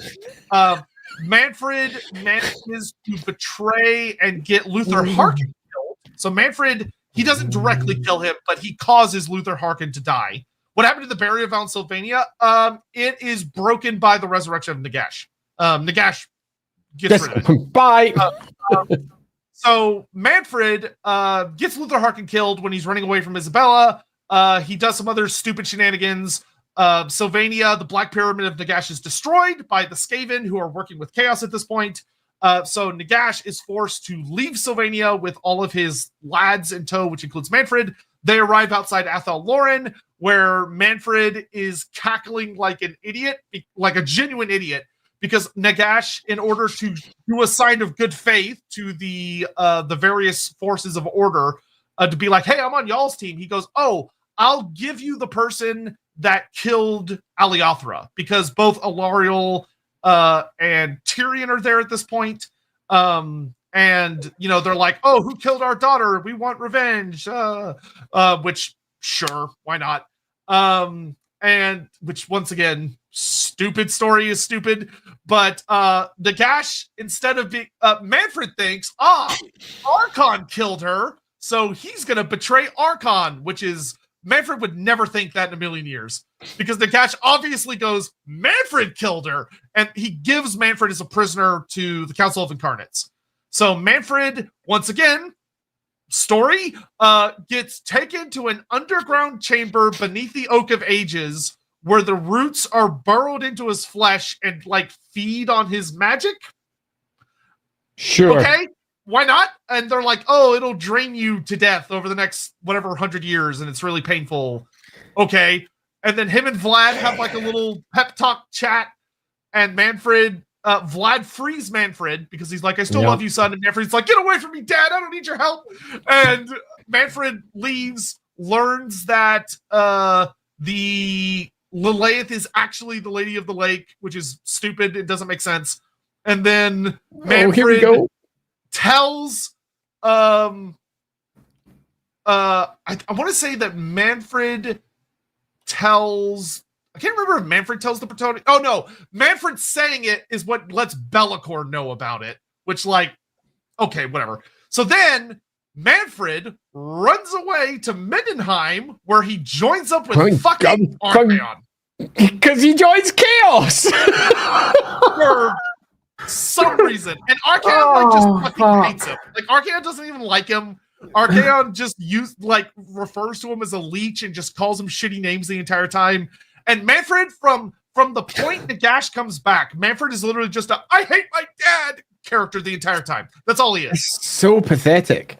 So we get to the Battle of Mannheim where Mannfred sees Vlad and they kind of shit talk each other a bit. Well, not really. It's more like Vlad's like, I still love you, son. Mannfred's like, no, I'm dramatic and I don't love you back, even though I do. And he basically causes Isabella and Vlad to run into each other. They kill each other, and Mannfred's like, oh, it's just me now. So Mannfred basically just hides for the remainder of the story. The big fight happens, and then Archaon's defeated. The Council of Incarnates are trying to contain the new Chaos Rift that was created by the big final ritual. And Mannfred, this is where he gets a lot of flack. And he's right to get flack for this. Yeah, here we go. Yeah. So the apocalypse is being barely contained. And at this point, there's only, I think, there's 6 incarnates left, because the fire incarnate and the beast incarnate are both dead. So someone else is trying to manage their Teclis is like dealing with their power. And as they're all sitting there, Mannfred walks up behind Gelt. And you may go, well, why Gelt? Because I told you, Mannfred is, I don't love my dad, but I actually do love my dad. And it's revealed that Mannfred was basically jealous that Gelt had been an apprentice to Vlad during most of part 2 and part 5 of the story. So because he was jelly of his dad having a new favorite, he walks up behind Gelt and he stabs him in the back and kills him. And when he kills Gelt, I shit you not, because he's the idea behind it is so I could see from a really stupid perspective what they were thinking of. Oh, well, Mannfred is ambitious, and the idea that Mannfred gives, which is so stupid, is Mannfred says, oh, well, if the good guys win, Nagash will still be around, and I can never beat Nagash. So it's better for me to kill them, because at least with Chaos, I'll stand a chance of like climbing up the ladder instead of under Nagash. But when he kills Gelt, the Chaos Gods immediately mutate him, and his eyes basically like gets like flesh goes over his eyes, and he becomes blind and he can't see anything, and he starts freaking out, and Tyrion just walks up behind him and just stabs him with Sunfang and kills him. Oh man. And you're like, what is the point of this? What is going on? And that's the end of Mannfred von Carstein. Bye-bye, Mannfred. Let's sum this up in a slightly different way. Come the end times, Mannfred is in control of Sylvania, and they use this as a route into what is going to be a big, huge, massive conflict story that turns into the end times. And we have a whole bunch of funny, silly rituals being done in and around Sylvania that both makes it powerful, then cuts it off. And then special funny rituals involving Nagash, which might bring him back, won't bring him back, and does!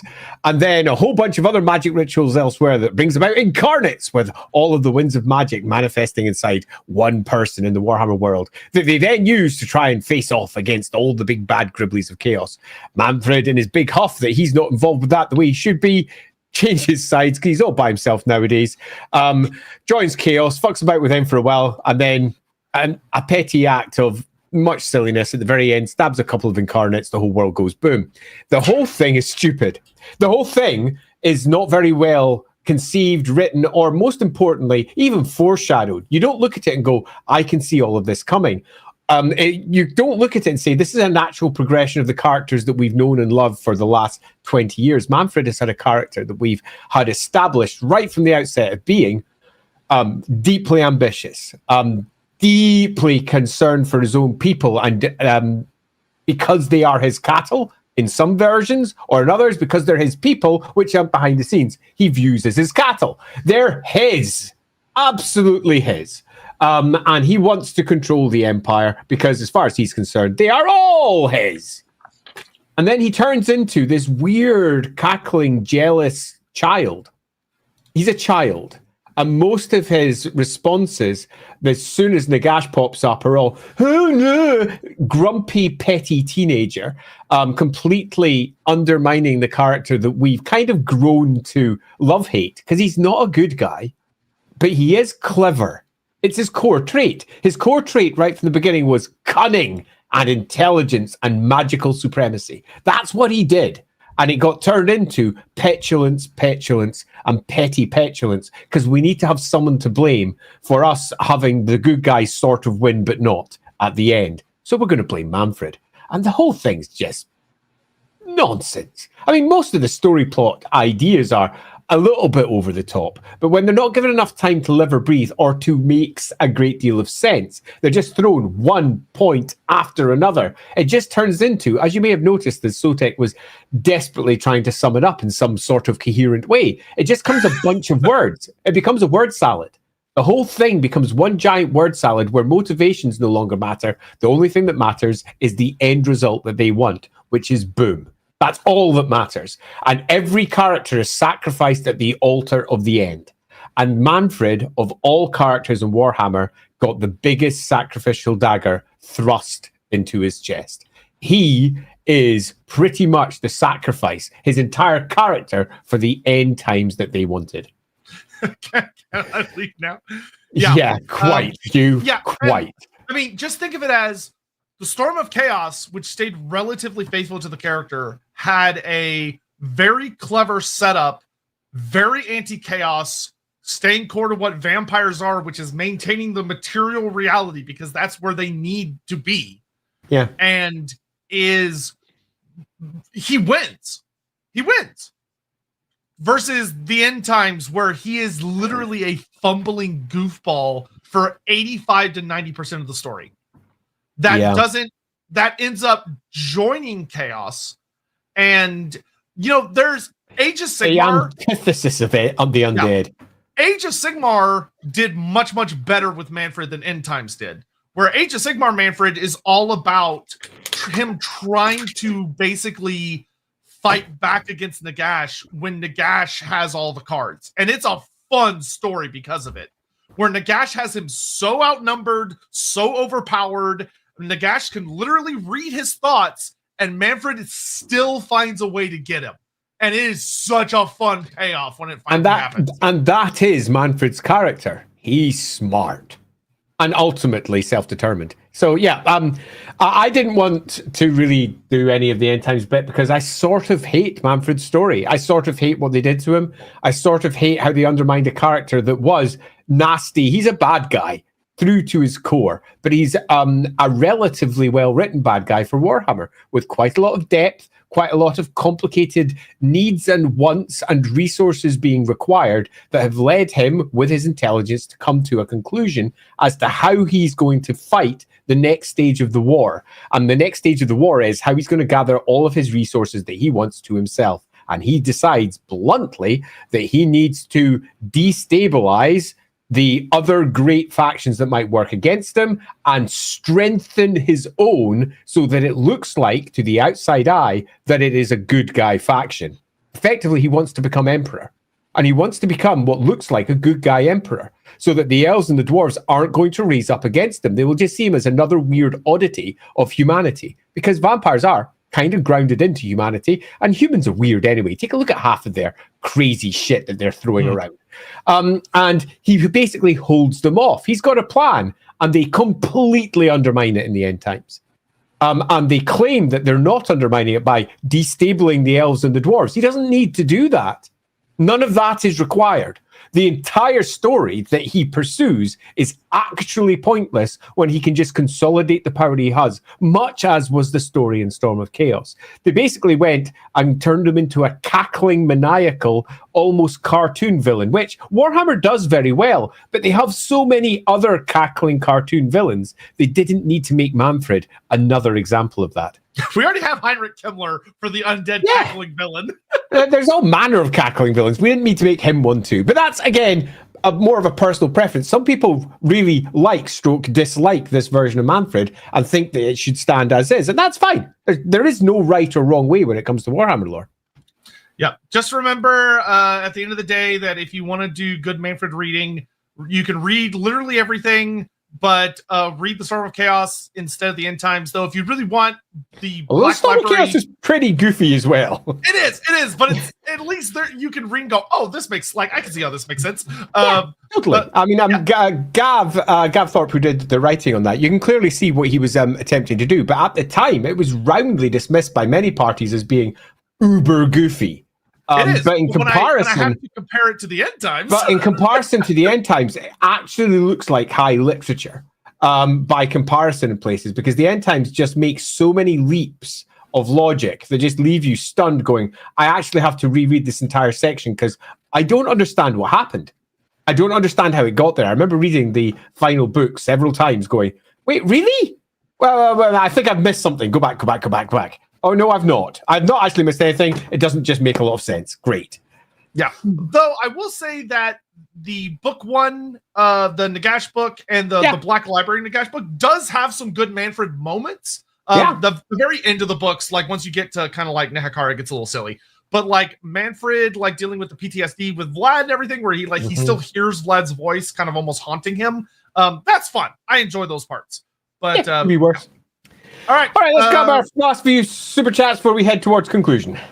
Chris, question for Andy. Did you ever use Mannfred in an interesting and unconventional way in one of your many RPG campaigns? Do you have any good stories? Yeah, I sort of mentioned some of this earlier in the stream. So if you missed me discussing it earlier in the stream, watch the stream back again later. But to take a slightly different story, our Mannfred was very much the ruler of Sylvania in that particular one. He ended up marrying one of the PCs, and that's a very different way of doing it, where he was married to one of the PCs. Her picture might still be up online somewhere. I'll go check around and see if I can find it while we go on to the next one, because I used to have it online. Grand Theogenes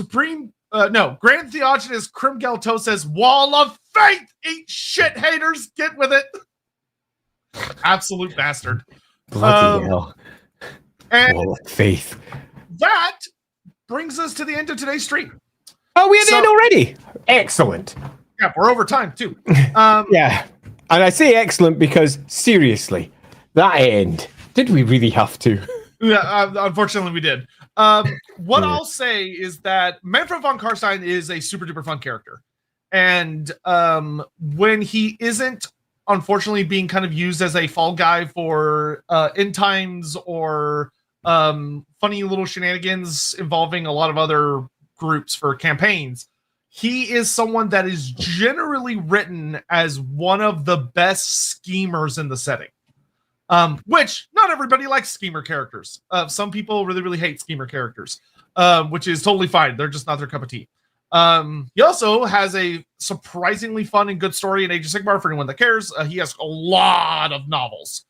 He actually has way more lore in AOS than I think he does in fantasy. Because he was such a major component of first edition. But overall, I am really, really hopeful. I'm going to say this and throw salt over my shoulder for good luck later.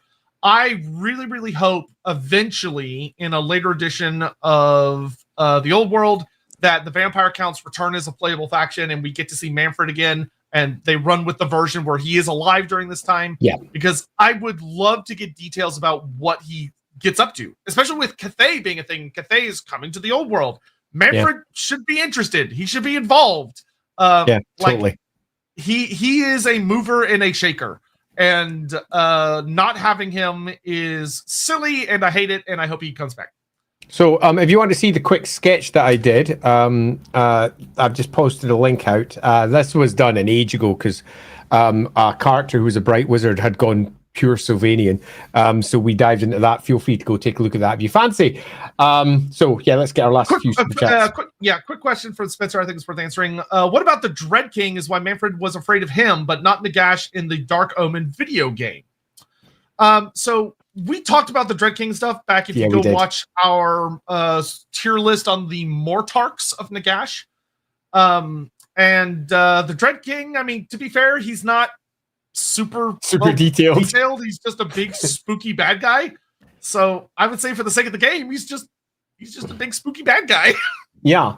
And I'm cool with that. Anything else before we finish off? I'll pass it quickly. What's Mannfred up to in AOS? The most recent thing he was up to is that after Nagash was killed at the end of 2nd edition, which Nagash has still not come back yet. Mannfred did a master stroke which is that Mannfred played his cards very, very well. And despite the fact, like I was saying earlier, that Nagash can literally read his mind and knows that he's a treacherous little shit, even though he keeps him around because he's also a very useful tool, Mannfred basically managed to pull off a scheme that resulted in both Archon the Black and Nagash being killed. They're dead. They're just full on fucking dead. And they have not yet returned. We are now in 4th edition. So since then, Mannfred basically has been waging civil war against the surviving Mortarchs and advancing his own power. And him and Neferata have been having a really, really big, ugly fight. And that's mostly what he's been up to. Right. So very quickly, Mannfred is one of, arguably, one of the oldest undead characters that we have in the setting. By that being where he started off. He starts in Warhammer 4th and goes all the way through to 8th edition and into Age of Sigmar. And he has always had a consistent character. His consistent character is that he's cunning, he's ambitious, and he intends to rule over everyone else because he thinks that no one else can do it as well as him. And as time has gone on, he's gone through both failures and successes because unlike Vladimir, unlike Vashinesh, he wasn't a great general. What he was bloody clever, and he had to make some mistakes before he figured out how to make it work. And as we approached the end times, he had figured it out, and he had taken control of Sylvania in an empire where vampires are effectively illegal. And he was also, particularly in some timelines, a great hero of the empire, even though his ultimate goal was to turn all the imperial citizens into his cattle. And that's because he had changed his way of working. He was not simply a cackling vampire, although sometimes he was. He was also someone who understood that having the people on your side gave you greater power. And ultimately, he's a Carstein, and power is important. And a core component of holding that power was making the people love him, which is kind of what he does as he moves into the Storm of Chaos, even though we get a relatively close inside head thought where he's basically going, I could kill all these people. I might not win this battle in the way I like. I'd really rather consolidate my power first because these are my cattle. Unfortunately, when we hit the end times, his character completely changes.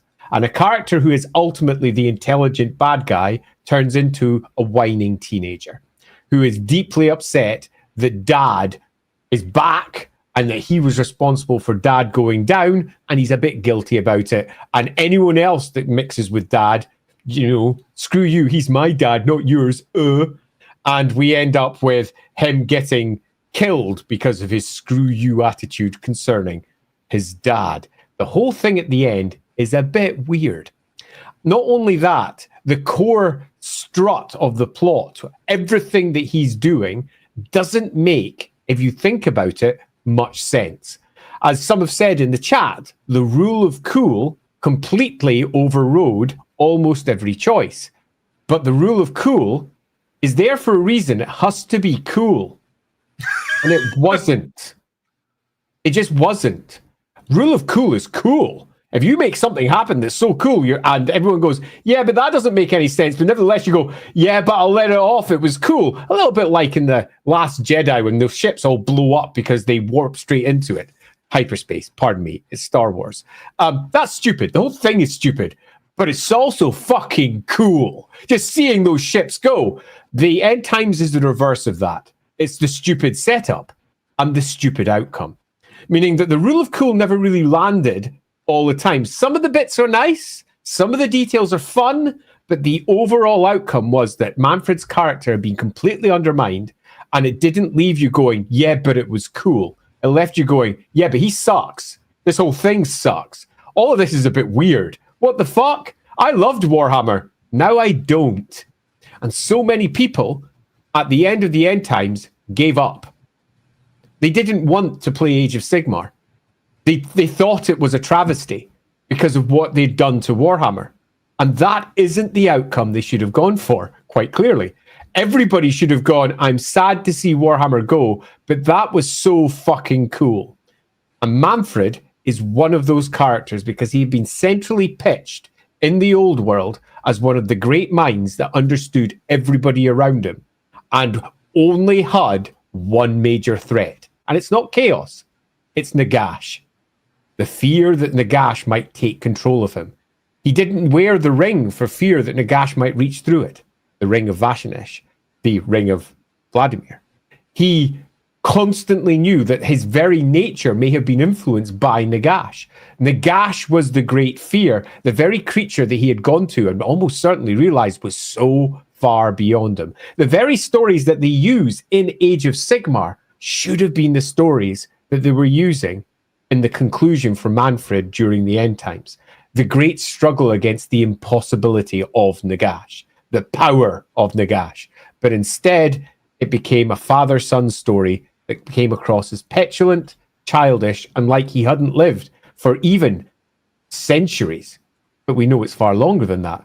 That he'd be maybe only alive for 14 years, and that underneath it all, he was just an abused kid.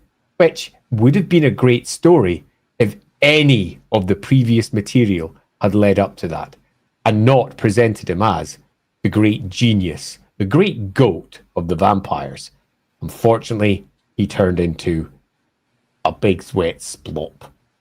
There you go, a splop. I'm ending on a splop. There you go.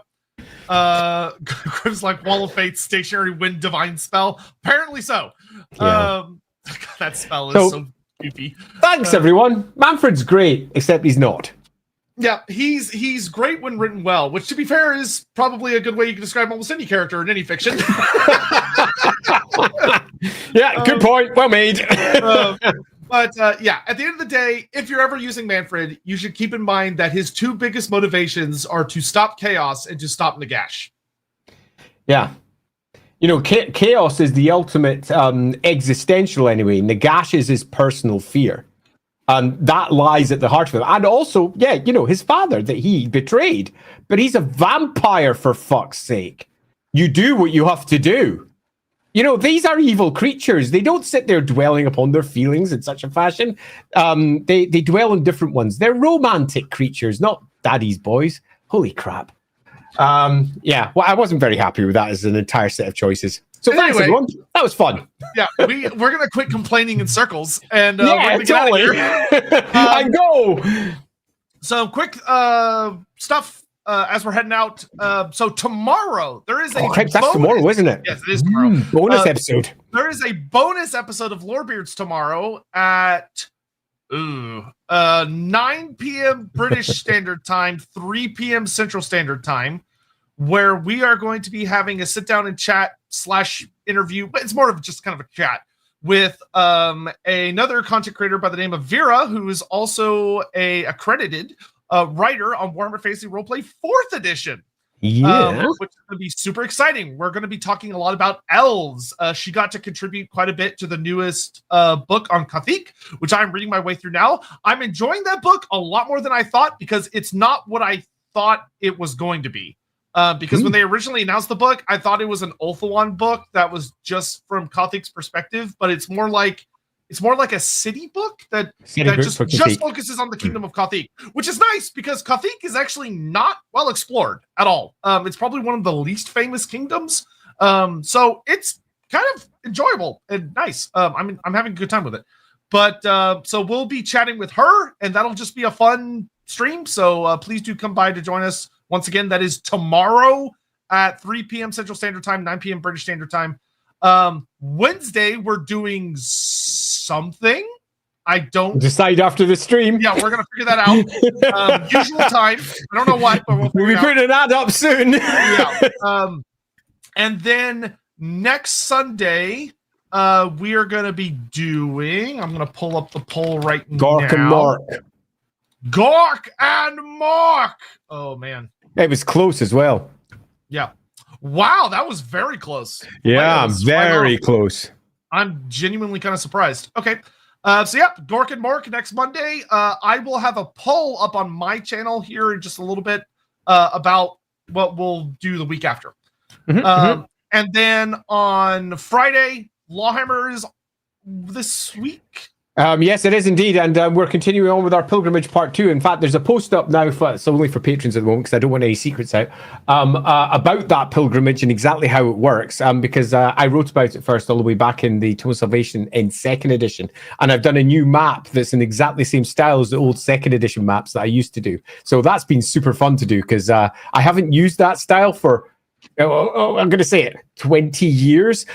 So I got to go back to an old map style that I used to use ages ago. And yeah, that was fun. Super fun, in fact. So yeah, that's up on the blog for our patrons. Yeah, and because Games Workshop hates us, roughly at a very small part during the LAWhammer stream is the reveal show for what's coming next. Bloody hell. Because fucking GW's GW. What time does that start? I'll double check. I think it starts at... Oh, gotcha after. Cool. So anyway, there's lots of fun things coming on. So Monday, Wednesday, and next Sunday for Lorebeards, and next Friday for LAWhammer. Beyond that, there'll be lots of fun little streams from good old Sotek in between, where he will be almost certainly playing something at 7 p.m. Balls. It's that point when I start. I will say though, if y'all do what you did last week, where you do like the Q&A and all that kind of stuff for roughly an hour, that would be well timed. It won't be an hour. It'll be about 10 minutes at most. Oh, okay. Well, yeah. I tried. Yeah, totally. I mean, you say that. I don't know if I believe you, but well, I aim for it to be about that. So yeah, we'll see you next time. Lovely seeing you all. It's always a joy. Yep. Thank you all again for the support, and we'll see you tomorrow. See you tomorrow. Bye-bye.